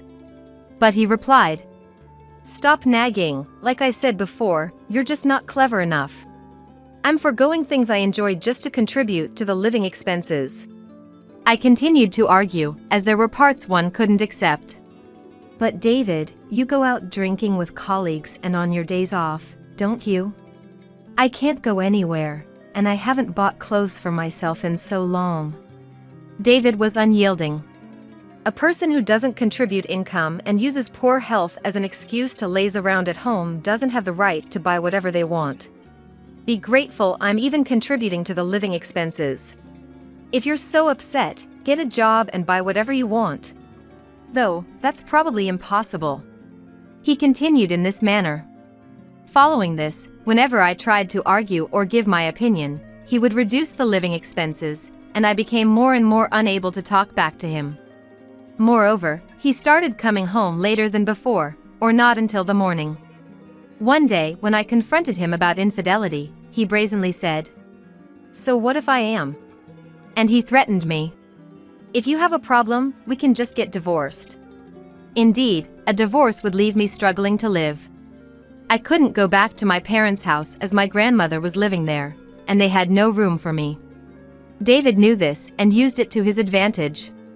Each time he dangled divorce over my head, I would fall silent, and he became even more brazen, no longer hiding his infidelity. Whenever I looked displeased, he would mock like, "What? You want a divorce?" Another day, I asked him, "Sorry, I need some money for the doctor today." David answered with an annoyed expression, "Again? How much is it this time?" "I need to get some more medication, so about $50. I replied hesitantly, "Seriously? What a waste. I work hard for this money, and it's being taken for some mental illness, $50 at a time. Mental illness is all in your head anyway. I bet you're just using my money to enjoy a fancy lunch or something." He loudly exclaimed. I naturally objected. "That's not true. And whenever I go to the doctor, you always demand the receipt and insist on getting back every cent in change. How could I possibly use it for myself?" To which he retorted, "You're really good at talking back for someone who's useless. I'm letting you use my money to go to the doctor, so it's only right I get the change back. You waste money on unnecessary medical expenses and now you're asking for the change too? You're so greedy." He then grudgingly threw the doctor's fee on the floor. I picked up the money in silence, feeling my love for him growing colder. In such circumstances, my mental health couldn't possibly improve.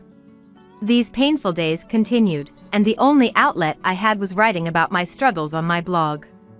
Then, a decisive event occurred. One morning when I woke up, I couldn't find David anywhere. On the desk, there was a note saying, "I'll be away from home for about a week. Left $30 for a week's living expenses." In a panic, I called David. "Where are you? You're not going to be away for a week for work, right? Are you with another woman again? And how can $30 be enough for a week's living expenses? What are you thinking?" I confronted him. To which David replied, "Stop nagging. It's a vacation, a break. Anyone would be stressed with a do-nothing, complaining woman at home. And to think you, who receives the money, dares to complain it's not enough. Be grateful I left any money. He said this as if it were the most natural thing in the world. Then he blocked my calls, and for the rest of the day, he didn't respond to any of my attempts to contact him. Feeling utterly hopeless, I received a call from David the next day. David said, "I forgot to say this yesterday, but I'm sick and tired of you. It's over, we're getting a divorce. I'm giving your car to another woman, so leave the house immediately. Have your things packed before I return and don't you dare show your face to me again." I was so shocked that I asked him to repeat himself. "What? What are you talking about all of a sudden? I don't understand. And giving away my car and telling me to leave the house. Isn't this house and car originally my grandma's?" David retorted. "They're mine too since you received them. I can do whatever I want with my own things. And if you're going to talk about money, consider the cost of the house and car as repayment for all the times I've supported you. If you don't like it, pay back all the living expenses I've put into this house at once. Can't do it, right? Pack your things and get out before I return. And fill out the divorce papers yourself." After ranting, he blocked my calls again. I had reached my breaking point. So, I decided to take a certain action. 2 days later, he contacted me. "Have you left the house and the car yet? If not, hurry up." I replied cheerfully. "Yeah, I've already moved out." "Good. My girlfriend and I will be living in that house from now on," he said with a happy tone. However, unfortunately, that's not going to be possible. When he heard my response, he fell silent for a moment. "What are you talking about? Are you not only mentally ill but also lost your mind?" I stood my ground. "No, I'm perfectly sane. And the house and car you're planning to use with your girlfriend are no longer available," I told him clearly. He yelled even louder. "What do you mean?" "The house and car were originally my grandma's. So, I consulted with my grandma and decided to sell both the house and the car. The car is already gone, and while the house still exists, you have no right to use it," I explained calmly. That's right. While David was enjoying his affair trip, I couldn't bear it anymore and talked to my grandmother and parents about everything. Until now, I hadn't consulted them because I had quit my job due to illness and didn't want to cause any more trouble. My grandma asked, "Why didn't you tell us sooner?" And my dad said, "Don't worry about not having a place to stay. We can prepare a place for you to stay. It's a parent's duty to help their child in a pinch." My mom agreed. And I broke down in tears as the burden I had been carrying was finally lifted. Together, we decided to carry out our plan. First, I decided to temporarily move my belongings to the house where my parents and grandmother lived together. I had very few possessions, as I rarely had the opportunity to buy things for myself. On top of that, the house and car my grandmother had given me were still in her name, so I decided to sell them with her permission. Fortunately, both the house and car were in good condition and quickly found buyers. David, with a voice trembling in anger, said, "You're doing whatever you want. What are you thinking?" "Well, it's Grandma's right to do whatever she wants with her stuff. But as you wish, we'll get divorced. Of course, I'll make sure you pay the compensation," I replied unfazed. After a moment, "Compensation? Why should I have to pay something like that?" David exclaimed. "It's obvious since you're at fault. You thought I couldn't talk back, so you didn't even try to hide your affairs, making it really easy for me to gather evidence. Thanks for that. It looks like there were several, including some married ones. Let's talk through lawyers from now on," I calmly answered. David was speechless for a while, not expecting such a counterattack from me. As the silence continued, I said, "Well then," and was about to hang up the phone. But what about your future life? You said there's no room for you in the house where your parents and grandma live. And if you sell the car, what about transportation?" David retorted. I replied, Oh, don't worry about that. My stuff is at my parents' place for now, but I've already found an apartment to rent. It's in a location with good transport, so I don't need a car. Then he asked, How do you have money for that? You haven't been working. Our savings must have dwindled during the time I didn't give you money, right? I told him in a cool voice. So you knew that and still treated me like that. You're the worst. By the way, what you did was completely economic abuse. I'll add that to the compensation. David raised his voice even more. Economic abuse? What's that? I was providing for the household, so that can't be it. I replied, exasperated. You really don't know anything, David. Economic abuse includes giving less than the necessary amount for living expenses. It also includes extreme restrictions on how I use my money and spending despite my requests to stop. Thankfully, you were kind enough to send me those instructions in messages and notes, so they're all evidence. I've also been keeping a detailed household ledger and diary. David muttered. What's that? Then I continued. And don't worry about my future life. I'm about to receive about 3 times your annual salary soon. Until then, I'll borrow money from my parents. David said, and lost his words again. In fact, I had been writing 3 blogs daily about my painful illness, my husband's emotional abuse, and about saving money. I always loved writing, and since I spent a lot of time at home due to poor health, I used to write in bed to somehow relieve my stress. Surprisingly, all 3 of my blogs became popular and their viewer kept increasing. I was then able to earn income through blogging, such as affiliate marketing. Unbelievably, I got offers to publish books based on all 3 blogs. There was a time lag before I could receive this income, but I had finally made arrangements for the money to be transferred, which allowed me to take this bold step. It was more like enduring until that income arrived. Furthermore, I had originally worked at a publishing company because I had a dream of becoming a novelist. I wanted to do any job related to writing. After receiving the book deal, I also got an offer to write a novel series. When I told him about this, he seemed even more shocked. It was natural, perhaps, as he never thought I could retaliate like this, especially losing to me in terms of income, which he thought he controlled. He exclaimed, But if you have that much income, you don't need compensation from me. Are you saying I should lose my house, car, and family? You're the worst. Don't you feel like supporting me with that income in the future? He was still making a fuss. Finally, I said, That's a different matter. So, this is really goodbye. Enjoy the rest of your affair trips. And this time, I really hung up the phone. After that incident, I spoke with a lawyer and was able to get compensation from him. As I had told him, there was enough evidence of his affairs, emotional abuse, and economic abuse, so I received a significantly higher compensation than usual. He had little savings left, as he had been giving all the remaining money after minimal living expenses to his mistresses. He used to say to her, If you come with me, I'll have a house and I'll give you a car.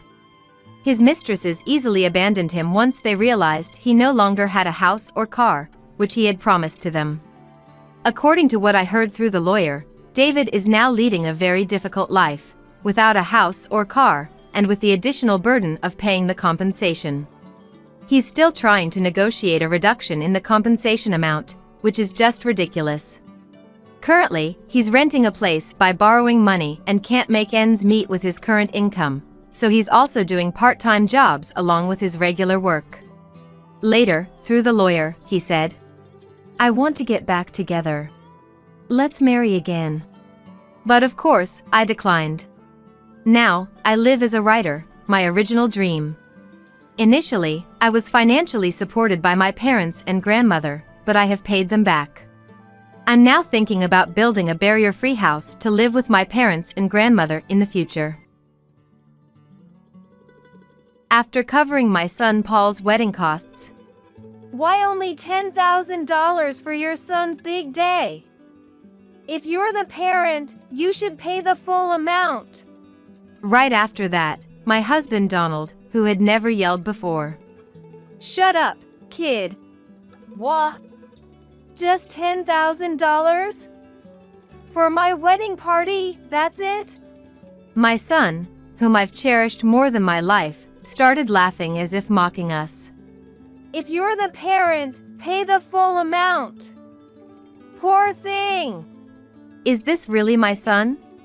After divorcing my ex-husband, who was drunk and harmful, I remarried Donald, and we've been happily living as a family of 3. Gentle and kind Donald warmly and strictly raised Paul, who was not his blood-related son. To anyone looking, they were father and son, very close. Like his father, my son grew into a kind and gentle boy and successfully became independent as an adult. Living together since his marriage, the life of just the 2 of us after our son left felt somehow fresh. While enjoying a calm life, suddenly, we got the news that our son had married. It was so sudden and, moreover, we were informed after the fact. Though surprised, we accepted it since he was an adult, but his wife seemed to come from a wealthy family. But that's not what concerned me about her. To put it nicely, she's outspoken and unafraid to speak her mind. To put it poorly, she's insensitive and blunt. Perhaps her personality has influenced my son. As far as I knew, my son was not the type to act that way even after receiving money. He was not the kind of child who would disdainfully call his parents poor. Shock and surprise made my mind go blank. Is this person really my son? I'd rather be told he's just a stranger who happens to look like me. It would be easier on my heart. At that moment, a loud bang echoed as the table was struck, and my usually calm husband erupted in anger. Shut up, kid. His eyes were filled with a contempt and anger I had never seen before. Mary got married at the age of 25. Soon after getting married, we were blessed with a child, and I raised our child as a housewife. It was when our son Paul was 1 year old that I divorced my previous husband, Robert. It's Mary's fault for making me angry. Cut it out already. When drunk, he would curse at me like that, punching and kicking around the house, throwing things. His bad drinking habit seemed to worsen day by day, and it seemed he was becoming more intolerant to alcohol. In addition to yelling loudly, he seemed to throw things to further intimidate me, and there were times when I was hit and injured. Even then. Can't you even dodge? It's not my fault. Once, he threw a glass at me while I was holding our son. I instinctively shielded my son. The glass hit my temple and broke. That was when I decided to divorce, fearing that Paul might get injured someday. Robert's drinking problem was only getting worse, and I couldn't guarantee that something life-threatening wouldn't happen someday. I was determined to protect my son, but if something were to happen to me while we were still married, this man would become the guardian of my son. I couldn't guarantee that he wouldn't commit a life-threatening assault. I had to avoid such a terrifying scenario at all costs. So, bleeding from my head, I rushed to the hospital open at night, holding my son, and had them make a medical certificate. We discussed the situation further at the hospital and decided to have them contact the authorities on our behalf. This action officially recognized my son and me as victims of abuse and successfully introduced a third party between Robert and me. Robert was very charming in public, always acting like the perfect husband whenever anyone else was around, especially when he wasn't drinking. That's why it was crucial to have an outsider involved. Eventually, the divorce was finalized. Robert said, "I was just sad that Mary stopped prioritizing me after our child was born. But it just showed how self-centered he was, a disappointment to the end. He only made the first payment for the settlement and child support, which was a few $100s, and then stopped. I tried to follow up initially, but after he started avoiding me and reacting angrily, I gave up. I never really had high hopes to begin with. After the divorce, I approached the company I worked for before getting pregnant, explained my situation, and asked if they could rehire me, and they did. So, I managed to secure enough income to keep us from poverty. What's important is spending time with my son and staying healthy enough to continue working. To do that, I knew I needed to eliminate stress from my life. I want to live with Mary and Paul. The person who stood by me through these trying times was Donald, who joined the company after I had left. I couldn't believe a man in his mid-20s, for years younger than me, with no history of divorce or children, would say such a thing to someone like me. I want to date you, Mary, but I also want to get married soon. You shouldn't speak so lightly of marriage. At first, I couldn't trust Donald. I thought his youth meant he had an idealized view of marriage and wasn't thinking it through. For someone who had already failed at marriage once, those were not the words I wanted to hear. When we get married, we can always be together, and we can share the chores and take care of Paul together, right? Plus, to truly become Paul's father, I need to marry first. Is it to become Paul's father? Of course, I love you, Mary, but I also think of marrying both you and Paul.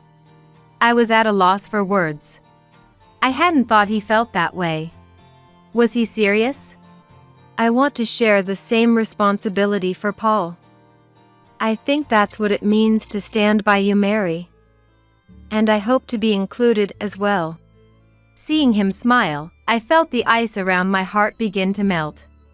Donald always considered me and Paul together. He never just asked me out for a meal after work. Instead, he would offer to help carry groceries and even bring them to our apartment. Lately, when I had to leave work early because I wasn't feeling well, I'll pick up Paul from preschool on my way back from my rounds, so please call the preschool, he'd say, and he'd even bring back dinner for Paul and me. Paul was very fond of Donald, and seeing them laugh together made me happy too. By marrying, I gain a lot of rights. To be a husband, a father, a family member. So, please marry me, for my sake. I knew he phrased it that way so as not to burden me, but hearing him say it made me very happy. So, when Paul turned 3, Paul and I decided to remarry Donald.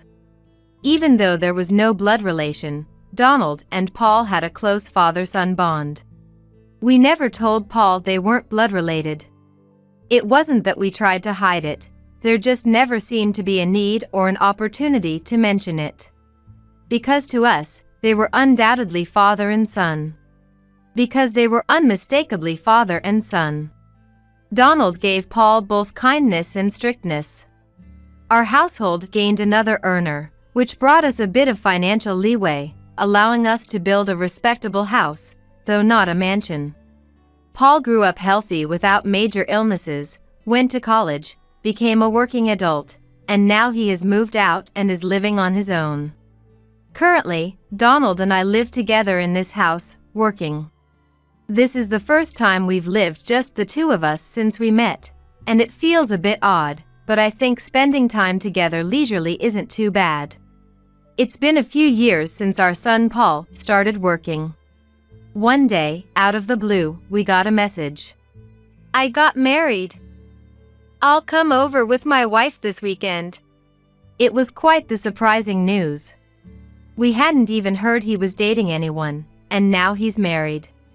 He mentioned they are planning a party and will set a date once everything is decided. Well, he's an adult now, so as long as he takes responsibility for his decisions, that's fine, but getting married without any prior notice was indeed a shock. I wondered if there was some urgent reason, like a pregnancy, but that wasn't the case. Our son has always been a bright and kind boy since childhood. Though he had his moments of rebellion, he was always able to reflect on his actions, so he never really behaved too badly. There was never any cooling of relations within the family, and even after he became independent, he frequently came home to share meals just like before. So, Donald and I were both puzzled by this sudden announcement of marriage. Welcome back, Paul. I'm home. This is my wife, Jessica. On the weekend, Paul came home with his wife. The woman named Jessica, standing next to Paul, smiled and nodded slightly. She was slim, with a gentle demeanor, very beautiful. "Please come in." I called out to Paul and Jessica, and they entered the room, following Donald down the hallway. I ended up bringing up the rear, but noticed Jessica scanning the house as she moved. Though she followed behind Paul, her gaze flitted restlessly to the stairs and closed doors, and this behavior didn't change even after entering the living room. It was strangely unsettling to watch someone scrutinize another's home so openly, and my curiosity was as piqued as my discomfort. What kind of person was this woman? We sat down at the dining room table to talk. Paul mentioned that Jessica was 2 years his junior and a newcomer who had joined the company this spring. Being 25, she might have transferred from another company. Jessica's parents are well-known corporate chairpersons, and she grew up in a home always attended by housemaids, who took care of everything for her. In other words, she came from wealth. This information all came from Paul, while Jessica sat quietly beside him, not uttering a single word. "Would you prefer coffee or tea? What kind of work do you do at the company? I hear you're thinking of having a party. Any preferences for the venue or theme?" Even when asked such questions, Jessica would just cover her mouth and whisper to Paul. He would answer on her behalf, and Jessica would smile with narrowed eyes. It was incredibly frustrating. "Jessica, I know we've just met and you might be hesitant, but feel free to speak up, okay?" Donald must have felt the same way. Unable to hold back, he said this, but Jessica remained silent, just smiling with her mouth covered. The pattern of Paul speaking for her continued. "We're just here to report today." And they left rather quickly, without us ever hearing Jessica's voice. It's just, well. After the two left, Donald and I could only look at each other and mutter. Are young people these days really like that? No, even the new employees at the company aren't like that. They don't even introduce themselves. They don't make proper eye contact. Not a word of greeting or thanks. Yet, they unabashedly stare around the house, and when we give them a parting gift, they don't say thank you, nor do they feel ashamed for coming empty-handed. It's really strange. Feels like meeting aliens. In any case, the sense of discomfort is very strong. If they're married, all the more reason. It's another household, after all. If Paul and his partner manage on their own, that's all that matters. I think so too. Maybe just keeping in touch to a reasonable extent is best?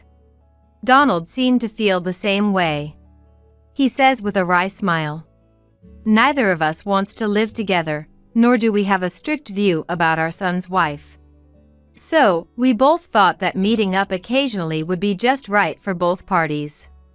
That's what I thought, but for some reason, Paul started coming home frequently with Jessica. Maybe because they don't live far away, so it's an easy trip. However, Jessica still doesn't speak a word. Even if I ask something, she whispers to Paul, and Paul answers. Naturally, the conversation doesn't get lively, but the frequency of them having dinner at our place or staying over has increased, and honestly, it's nothing but stress. Today, while I was preparing dinner, I got a message from Paul saying, "We're coming over." Given the timing, I had no choice but to ask if they were planning to have dinner, and of course, the answer came back as if it was expected. Paul and Jessica stay holed up in Paul's room upstairs, not helping with the preparations. Ever since he was young, Paul was always eager to help me with meal prep. Now that he doesn't, it feels bittersweet. I'll go call Paul and the others. After getting help from Donald to get dinner ready, I decided to go upstairs to call the two of them. I really wonder about this. As I went up the stairs, I could hear a voice. Not Paul's voice. A woman's voice I hadn't heard before, so it must be Jessica. This was the first time I heard her speak. Isn't this too old-fashioned? Is this house secondhand? No, it's not. Your father and mother are so plain, and both the house and the people seem poor. It's depressing. My first thought was, so this is her true nature. Though I was infuriated by her rude remarks and scornful complaints, it felt like the unease I had been feeling deep down was finally clear. If you don't cut ties with such an old-fashioned family home, it's divorce for us. Yeah, I'll think about it. Afterwards, I casually found the right moment to call out from outside the room, and the four of us spent a dinner time that wasn't as lively as usual, with Paul and Jessica just eating before leaving. Sigh. I'm disappointed in Jessica's personality and Paul's lack of judgment, but what irritates me the most is Paul saying he'll think about it after being told it's divorce unless he cuts ties. Over post-dinner coffee, just Donald and I shared exactly what I had overheard before dinner. I'm mad at Jessica for casually throwing around the word divorce, and at Paul for considering cutting off his parents and his childhood home. Easy now. Let's calm down a bit. As my anger slowly grew with time, Donald tried to soothe me by stroking my back. Putting his wife first isn't a bad thing for a husband to do. I guess so. They're young, so maybe they can only see things from their perspective right now. Let's wait and see a bit longer. True, considering they're newlyweds. Jessica is young and was raised in a wealthy family. I'm disappointed Paul chose someone like her, but it's fine. Paul's life is his own. After all, even if we're family, we're different people. It wouldn't be strange for our paths to diverge. That's an extreme view, but if it comes to that, we can't do much. Paul is kind at heart, and maybe he'll manage to bridge the gap between Jessica and us. Donald's faith in Paul was evident. Raised by the ever-calm Donald, who never resorted to unjust anger or raised his voice, Paul had grown into a considerate and gentle young man. I trusted him too, but couldn't shake off a feeling of unease about what lay ahead. We've decided on the details for the party. Want to talk about it tomorrow? So, as usual, Donald and I welcomed Paul and Jessica into our home. We sat at the dining table, and as usual, only Paul spoke. Paul, this. I placed an envelope filled with cash on the table in front of Paul. Use this for the wedding party expenses. This money had been saved since my divorce. With a determination to protect Paul no matter what came our way, even if it meant saving little by little for him.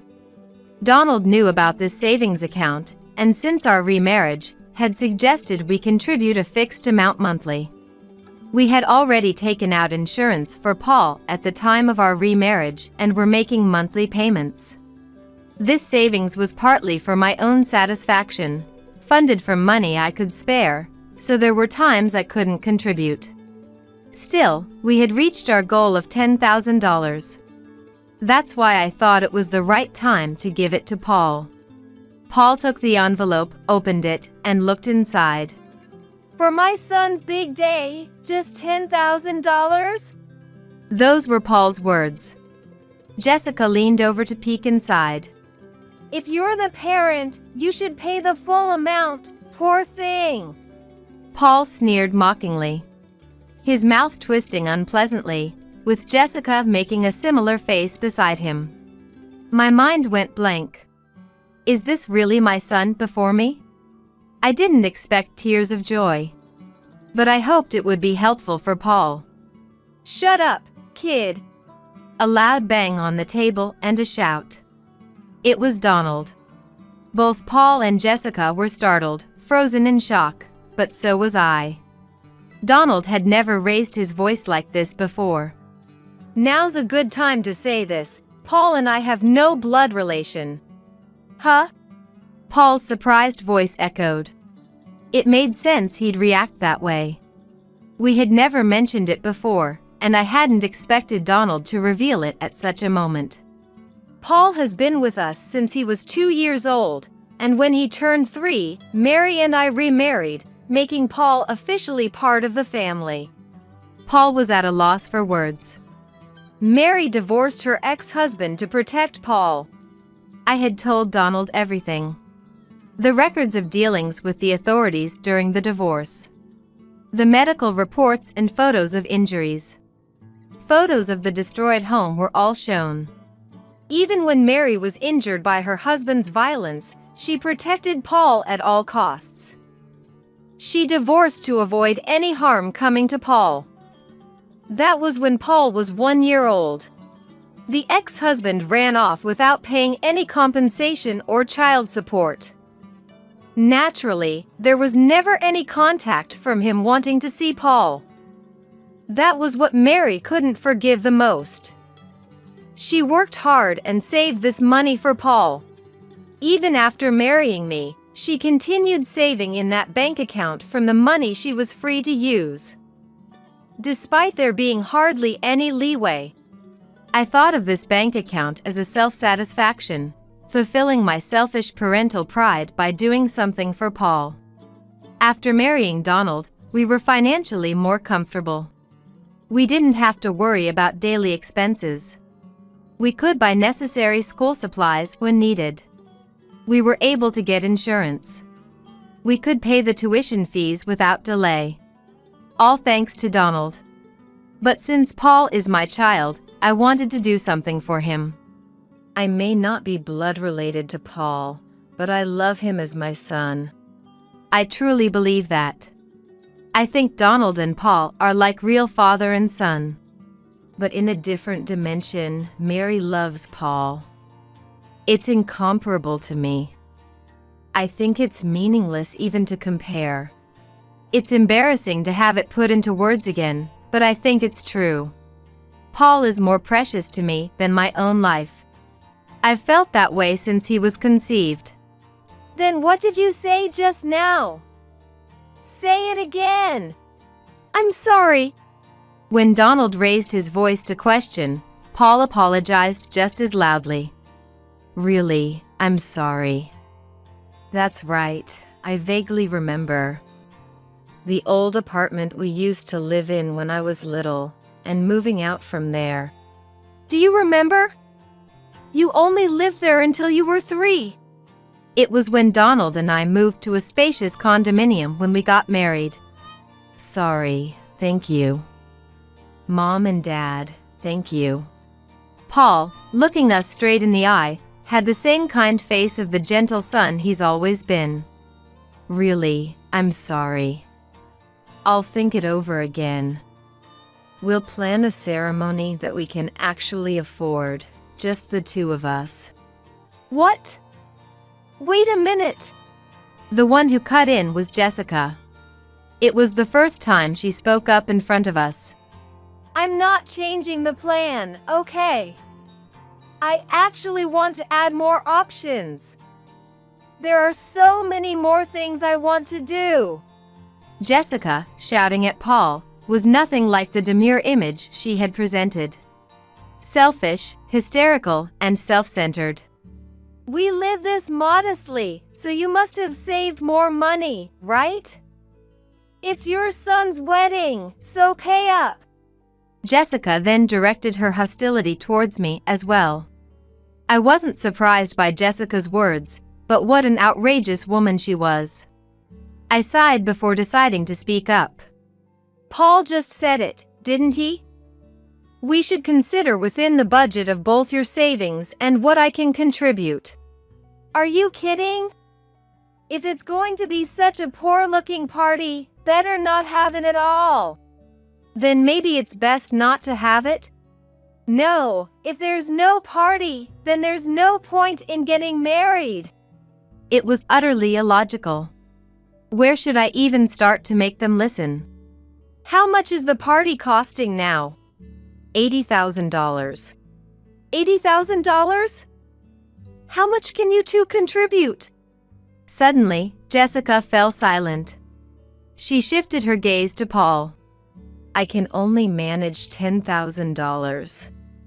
Jessica says it's impossible for her. If Jessica's family is wealthy, couldn't you ask them for support? Jessica's parents said they wouldn't give any money. Jessica was told you'd understand why. Wasn't hers supposedly a rich family?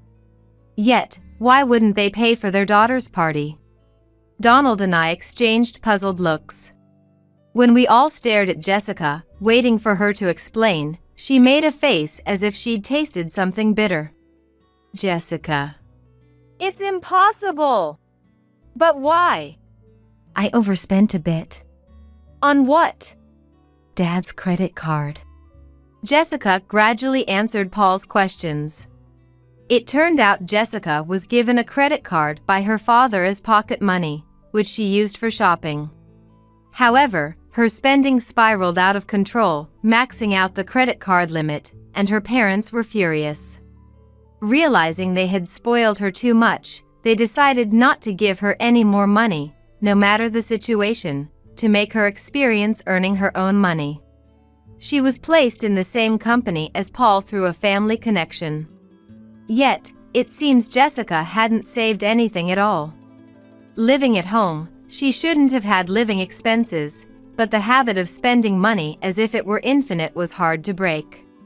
That's why Jessica's parents decided not to contribute financially to the party.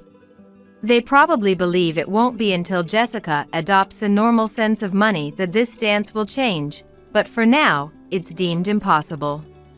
Then $80,000 is impossible. That's why you should ask your real family to pay. Paul whispered his feelings meekly, but Jessica pressed him loudly. Didn't I say? If we don't share the same view on money, we can't get married. There's no point in marrying someone who doesn't have money. I have no use for poor people. Jessica is the poorest here. What did you say? Jessica was infuriated by Paul's blunt words. Probably the last thing she wanted to hear. After calling my family poor, to think you're the poorest is just ridiculous. Anyway, let's apologize properly. Of course, I need to apologize too. If you don't have money, there's no use for you. We're getting a divorce anyway. Jessica's attitude seemed nothing more than a string of whims, and Paul's response became sluggish. It must be exhausting when the conversation goes nowhere. Why did Jessica marry Paul? So, I decided to ask what I wanted to know. She seemed capable of answering. I wanted to marry someone from the same company. Why someone from the same company? If you marry someone from the same company, you can quit your job, right? I see. That used to be quite common. When colleagues from the same workplace got married, it was often the woman who quit. Maybe that culture still exists at Paul and Jessica's company. I don't want to work anymore. If I get married, I can quit, right? I can't quit right now because of the wedding guests, but I'm quitting as soon as the party's over. It felt wrong on many levels, but at least it was clear that Jessica's parents' intentions weren't getting through at all. What a pity. Why did you always whisper to Paul and let him do the talking? I was simply curious. I couldn't understand why she would do such a thing. It's because I didn't want to talk to someone who reeks of poverty. I didn't want to be tainted by it. Plus, they'd listen if it's their son talking, right? I was amazed that there were actually people who would say something like this, a clear mistake. At this point, there's really no saving her. Jessica, can you explain this? I took an envelope from the cabinet behind me and spread its contents on the table for Jessica to see. It was several photos. In all of them, Jessica was pictured, but she was arm in arm or embracing men who were not Paul. And each photo featured a different man. Jessica, what is this about? It's what I want to know. What is this? Jessica panicked at Paul's question. But I wasn't about to let it slide. These are evidence of your affairs, aren't they? What? Are you serious? Did you hire a detective? Correct. When I heard Jessica threatening divorce if my son's ties with our family weren't cut, I wondered why she would so easily resort to divorce. The discrepancy between her public facade and her true nature seemed too large, raising my suspicion. So, I had a detective investigate, including any affairs. The results were striking. Or perhaps more aptly, they were a complete miss. It appeared she had been dating several men, hiding the fact that she was married. Are you dating these men to get them to buy you things? Of course. If I can't buy them myself, someone else has to. Is there a need to go to hotels? Shut up. Shut up. It's none of your business. Jessica seemed resigned, not bothering to hide her actions anymore. This concerns me, though. Paul spoke in a low voice. Jessica flinched but soon glared at Paul with sharp eyes. We're getting a divorce. Of course. And I'll be seeking compensation. Why? You should know why. Paul glared back at Jessica. Her assertive stance seemed to leave her speechless, and she stood up abruptly. I'm leaving. I've had enough. With those words, she stomped off and left. The sound of the door closing echoed, and we all sighed deeply together. Paul and Jessica's divorce was finalized without issue. Though we sought compensation, the likelihood of receiving full payment was slim. Worse, Jessica had accumulated debt from purchasing expensive bags and shoes that she had insisted Paul buy for her, with Paul co-signing the loans. Given Jessica's likely bankruptcy, all debt repayment responsibilities would fall on Paul, potentially demanded in full due to his guarantor status. After consulting with a lawyer, it seemed manageable through debt restructuring, so that was the planned course of action. Although they divorced, the obligation to repay the debts didn't disappear, and having to pay a large amount of debt for a woman he no longer loved is a sad tale. However, it can only be considered an expensive lesson learned. All I did was have a lawyer send letters to Jessica's affair partners. The letters insinuated that they might be liable for the debts Jessica incurred during the marriage, questioning if they were okay with that given their involvement in her adultery. This led to all of Jessica's affair partners, now aware of her misdeeds, coming to the company demanding repayment for the money they had spent on her. Then, all meeting face to face, they started another commotion, which eventually made the company aware of the situation. Jessica, who was disowned by her own family, seems to be living alone in a cheap and old apartment. Home sweet home. Welcome back. Dinner's ready soon. Yay! I'm going to wash my hands. After the divorce, Paul started visiting home occasionally, just like before, spending time with the family. Actually, I was pretty angry about the whole situation and was thinking of banning Paul from coming over for a while, but after he came to our house alone later. I'm truly sorry. He apologized sincerely. I thought to myself that an apology doesn't fix everything, still feeling angry. It's okay. Mary and I both love you, Paul. Donald said with a gentle smile, so I couldn't stay mad any longer, and things went back to normal. Have you finished paying off your debts? Yeah, managed with my savings. But now I've used them all up. That was brave of you. The thought of the interest rates sent shivers down my spine. Well, I guess I deserved it. While having dinner, we talked about such things, and Paul chuckled.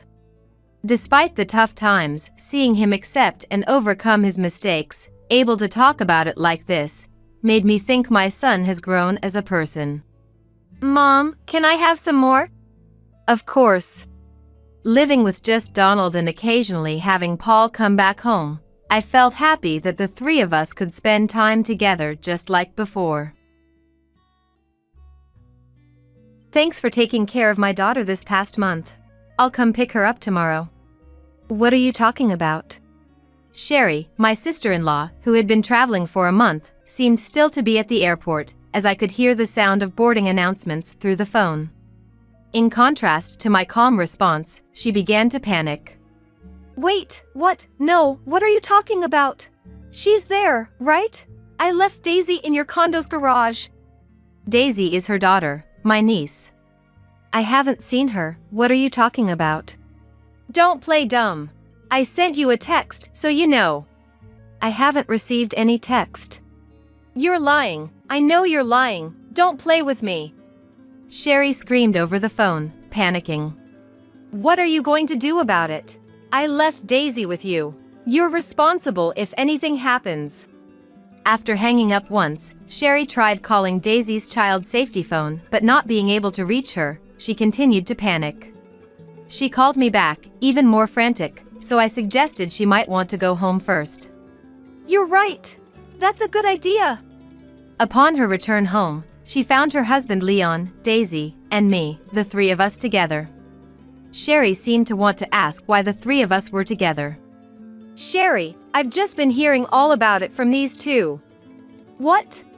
At Leon's words, she turned pale. My name is Bonnie, and until a few years ago, I worked a regular office job. Upon turning 40, I became independent and started working as a freelance illustrator. With the increase in income, I now live alone in a condo. My work is primarily home-based, and I only leave the house for essential errands like going to the grocery store or meetings with clients. I'm not married, nor do I have a partner, but I'm satisfied with my life. Friends sometimes ask if I'm lonely, but I've never thought about it that way. I'm more fulfilled by my work and have no plans to look for a partner. I do worry about old age a little, but I think to myself, I'll cross that bridge when I get to it, to which I'm surprised at my own optimism. Today, after meeting a deadline for an illustration, I took a break at 3 p.m. and looked at the calendar. Then, I realized that my brother Leon's birthday was coming up soon. Leon, 5 years my senior, works in sales at a major publishing company and often goes on long business trips. Sometimes, he brings back souvenirs from his travels. Last month, he dropped by and brought some cookies as a souvenir, so I let him in, made some coffee, and we enjoyed the cookies together. I keep telling you, you don't need to bring anything for me. Buy more for Sherry and Daisy. But I need to see your face from time to time. Don't want to find you laying on the floor. Leon has always been like this, considerate or meddlesome, but it's one of his good traits.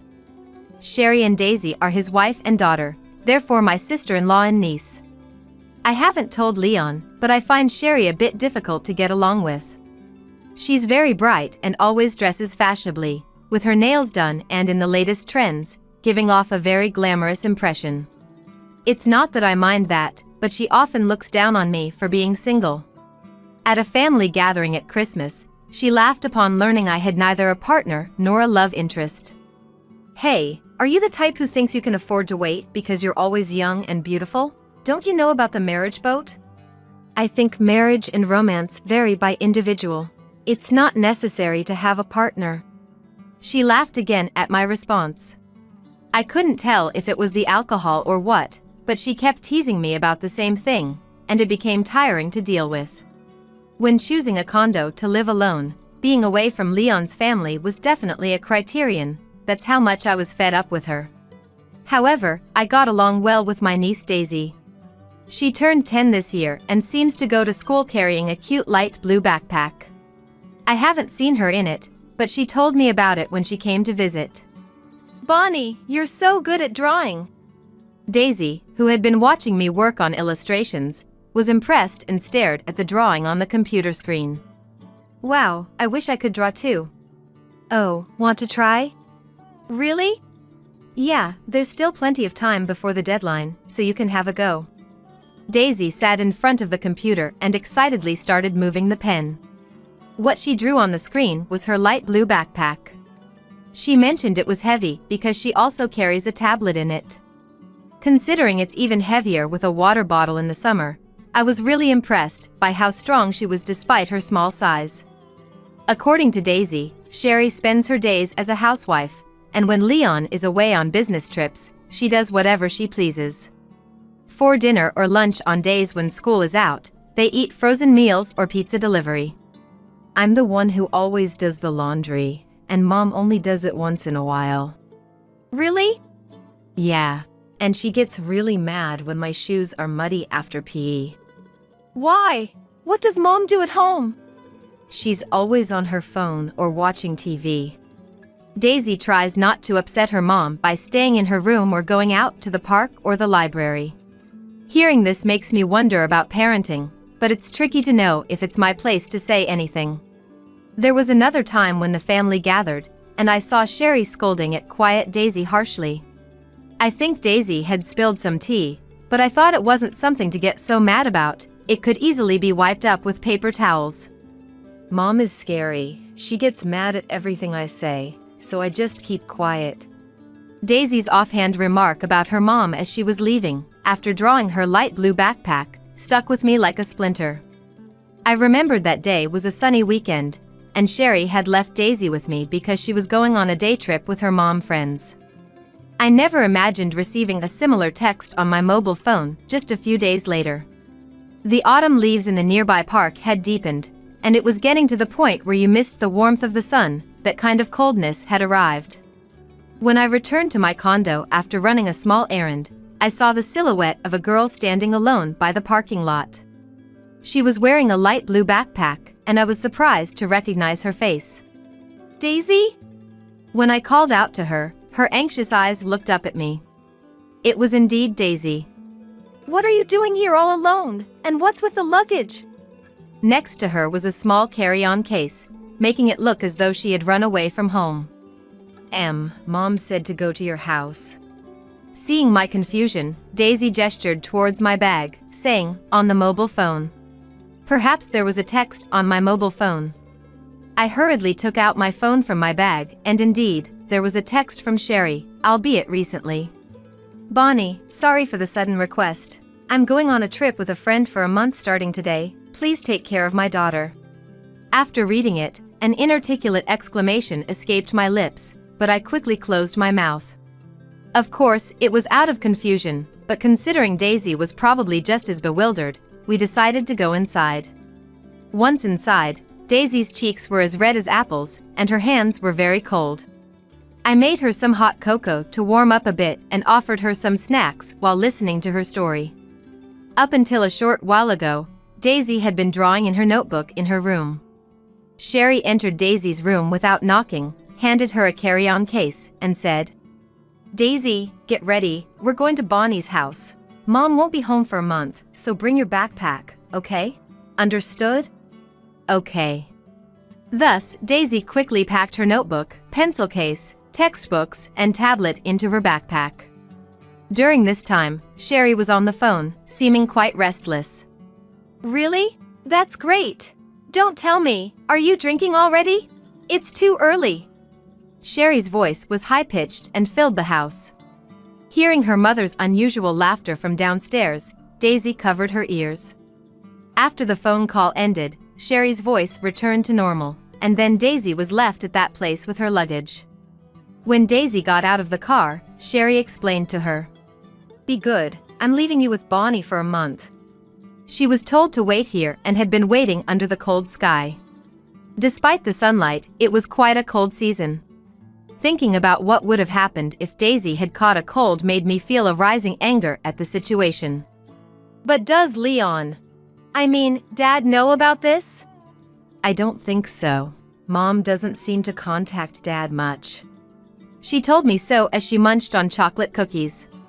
While I thought how cute she looked with cookie crumbs on her cheeks, I felt it was wrong not to inform Leon and decided to call him later. Bonnie, I don't want to be with Mom anymore. Suddenly, Daisy said this while staring at the rim of her juice glass. The girl who had been happily eating cookies now had a troubled look, far too mature for her age. Why? Because Mom gets angry easily, and she throws things at me, like the trash can. I hate it. The trash can? I haven't done anything wrong. She says I'm in the way, tells me to get lost, and throws things. My teachers at school won't believe me either. I can't stand it. Tears were streaming down her face. It must have been very hard for her, as she continued to cry, and I spent the time soothing her back and offering tissues until she calmed down. Clearly, what was happening to her was not normal. Convinced of this, I decided to call Leon to see if he could come back and help. Stepping away for a bit where Daisy couldn't see, I pondered how to explain the situation to him, then an idea came to me. All right, this might work. I murmured softly and dialed Leon's number. What? Daisy? Yeah, what did you say? Leon seemed quite shaken as he listened to the story, his voice trembling slightly. At first, he joked, saying it must be a prank, not funny, but as I continued, he believed me and listened seriously. When I shared my idea for a plan I had come up with, Leon agreed to it, saying he would take time off work to help. All right then, please take care of it. Don't worry, Daisy is in good hands. I hung up, then quietly deleted the text from Sherry from my mobile phone. Looking towards the living room, I wondered if Daisy had calmed down and quietly went back. I should splurge a bit and treat her to something delicious tonight. With that in mind, I slowly returned. The school Daisy attends is a bit far from here, but I explained the situation to the school and arranged for her to take the bus. This way, carrying her heavy backpack, including her tablet, would be a bit easier. Planning to bill Leon for the bus fare later, I continued my work from home during the day. Daisy doesn't have any extracurricular activities, so she comes home right after school to do her homework. Bonnie, can you check my homework? I was surprised, isn't that what teachers are for? But according to Daisy, it was different. All my classmates have their moms check. I always did it myself. Realizing Sherry had always put herself first, I picked up a red pen. After checking her homework, it was time to prepare dinner. When I stood in the kitchen, Daisy followed, saying with her eyes, I want to help. Today we're making meatloaf, so, could you start by peeling the onions? Sure. Daisy was surprisingly quick at peeling onions, and she efficiently followed directions to help cook. I wondered where she learned to cook so well, but there was no time to ask as the meal was ready before I knew it. As these days repeated, we enjoyed our time together, and before we knew it, a month had passed. Looking at the calendar, I anticipated Sherry's call, and sure enough, it came. Bonnie, thanks for taking care of my daughter this past month. I'll come to pick her up tomorrow. What are you talking about? I replied calmly. Sherry, who had been traveling for a month, seemed still to be at the airport, as I could hear boarding announcements through the phone. Wait, what? No, what are you talking about? She's there, right? I left Daisy in your condo's garage. I haven't seen her. What are you talking about? Don't play dumb. I sent you a text, so you know. I haven't received any text. Are you sure you're not mistaken? You're lying. I know you're lying. Don't play with me. Sherry, seemingly panicked, screamed over the phone.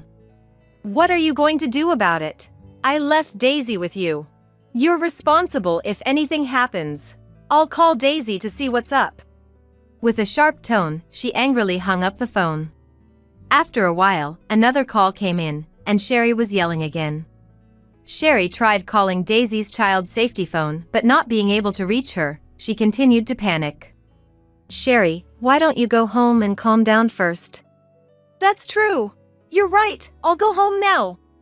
After that, there was a forgotten hang-up, and voices arguing could be heard, Sherry and presumably a man, but it was too far to make out clearly. The room returned to silence, ominously quiet as if before a storm. When Sherry finally came home, her footsteps thundered down the hall. Entering the living room, her face went from a demonic frenzy to a pale shock. It was because she found all three of us in the living room, Leon, Daisy, and me. Sherry's mouth moved as if to ask why the three of us were together, but no sound came out. Sherry, I've heard everything from these two. And about that call earlier. What? I put the phone on speaker so we could all hear. I thought it would make it easier to discuss what comes next. By the way, Daisy's child safety phone was turned off, so it was natural that Sherry couldn't reach her. How could you do this? That's my line. I said I didn't know earlier, but we've been taking care of Daisy for a month. How could you just leave her at someone's house and go off on a trip suddenly? I sent a text about it. That's not the point. Leon carefully chose his words and spoke calmly. Let's all calm down. Daisy is here too. Sherry, it's true you left Daisy and went on a trip by yourself. Your attire and luggage look like you've just returned. Sherry was dressed in a warm coat and stylish outdoor clothes. With lots of luggage, perhaps from shopping for souvenirs and clothes, her carry-on looked full. Without denying, Sherry started making excuses. Yes, I went on a trip. I just wanted a break from being a housewife. The laundry, cooking, it's all the same every day. I was stressed. It's not too much to ask to go out with friends. Is this the friend you're talking about in these emails? I presented several sheets of paper. They contained email exchanges between Sherry and what appeared to be her affair partner, discussing plans for their trip. Dating back to last spring and even on the day I took care of Daisy for one day. The supposed day trip with mom friends was a lie. Sherry covered her mouth as if realizing her mistake. Actually, a few hours before Sherry arrived, at Daisy's request, I had looked through Sherry's computer and found these emails in her mailbox. Daisy had noticed her mom frequently texting someone not her dad and suspected the affair. Her suspicion turned to certainty when she saw texts from an unknown man on her mom's phone while she slept. Also, when Sherry was on the phone, she could occasionally hear the other person's voice, but it wasn't her dad's voice. I heard from Daisy 6 months ago that Sherry was having an affair. I had been skeptical until Sherry suddenly announced her trip a month ago, but after checking the computer, I realized Daisy's intuition was right.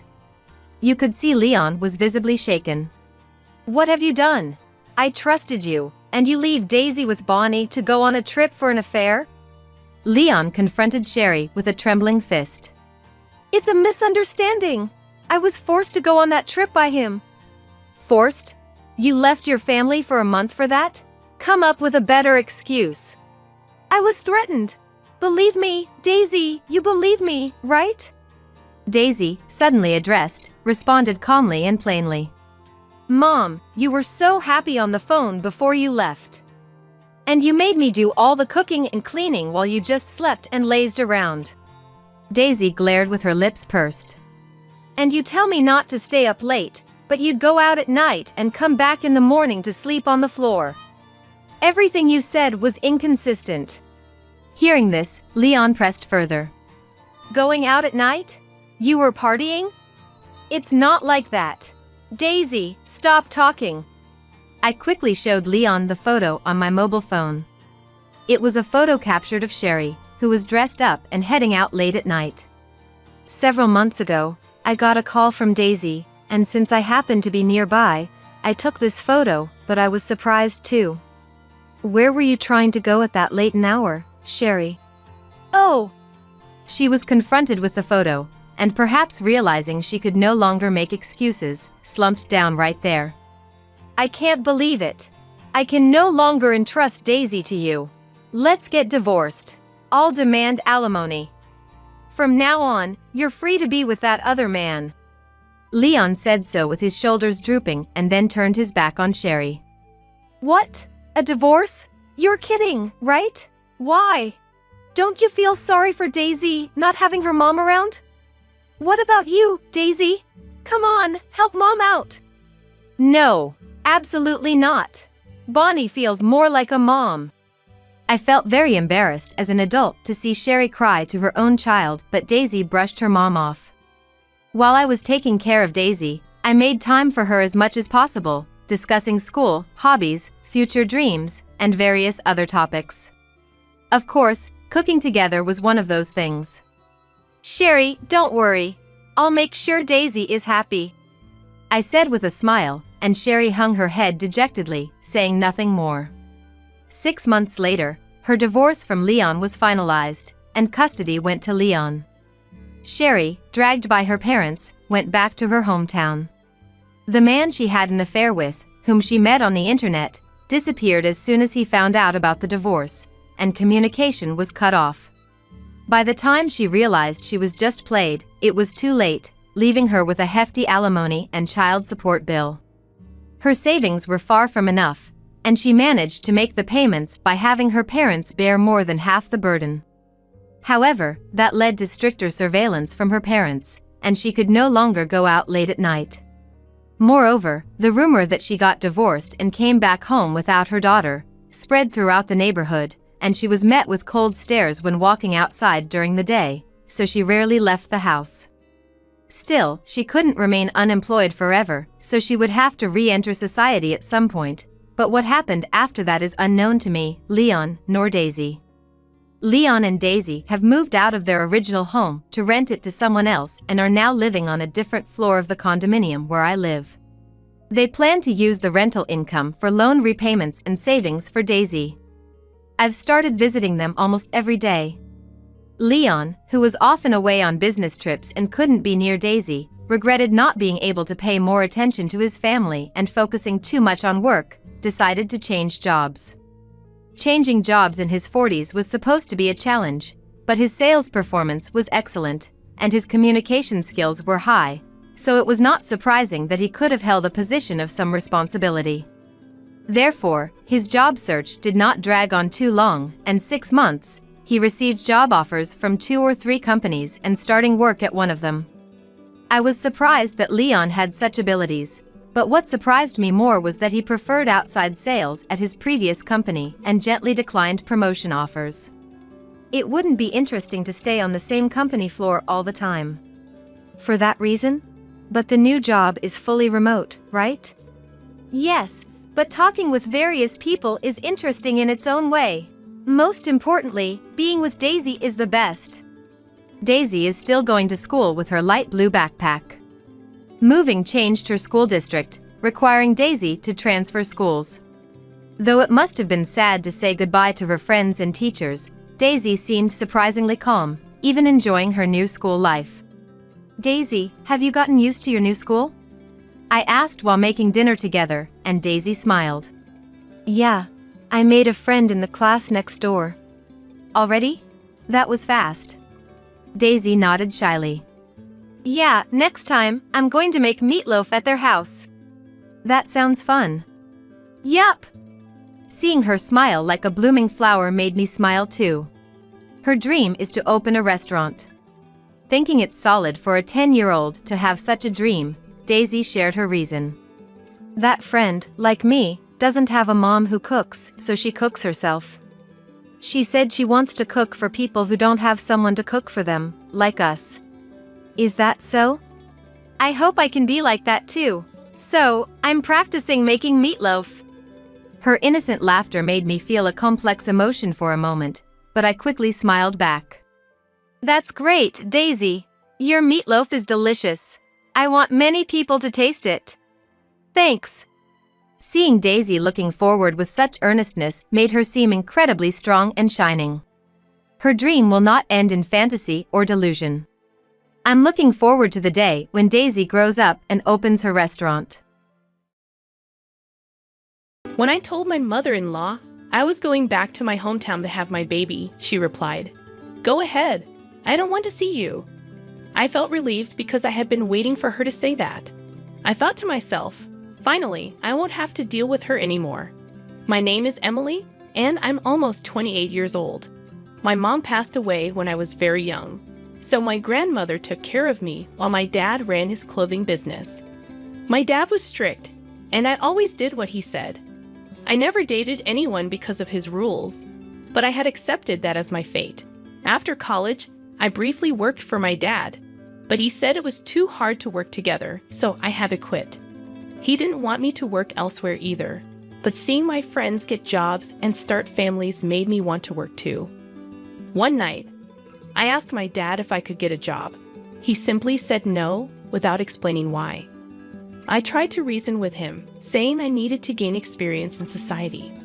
But he shut me down. He insisted I stay at home. Frustrated, I threatened to leave home and find work elsewhere. My dad didn't like that and told me to stop talking back. Feeling upset, I stormed out and cried in my room for a long time. Eventually, I called my college friend Lisa and asked if I could stay at her place for a while. Lisa, who lived in a luxurious condo her parents gave her, agreed, sensing something was wrong. I quietly packed my suitcase and left home, hoping not to disturb my dad. I wrote a note explaining that I was staying with a friend and left it on my desk. Then, I took a taxi to Lisa's apartment. When I arrived, she welcomed me with my favorite coffee. I thanked her and poured out everything about the argument with my dad and why I left home. Lisa sympathized, saying I deserved freedom. It hit me hard that I had always followed my dad's orders without question, but now I longed for my own independence.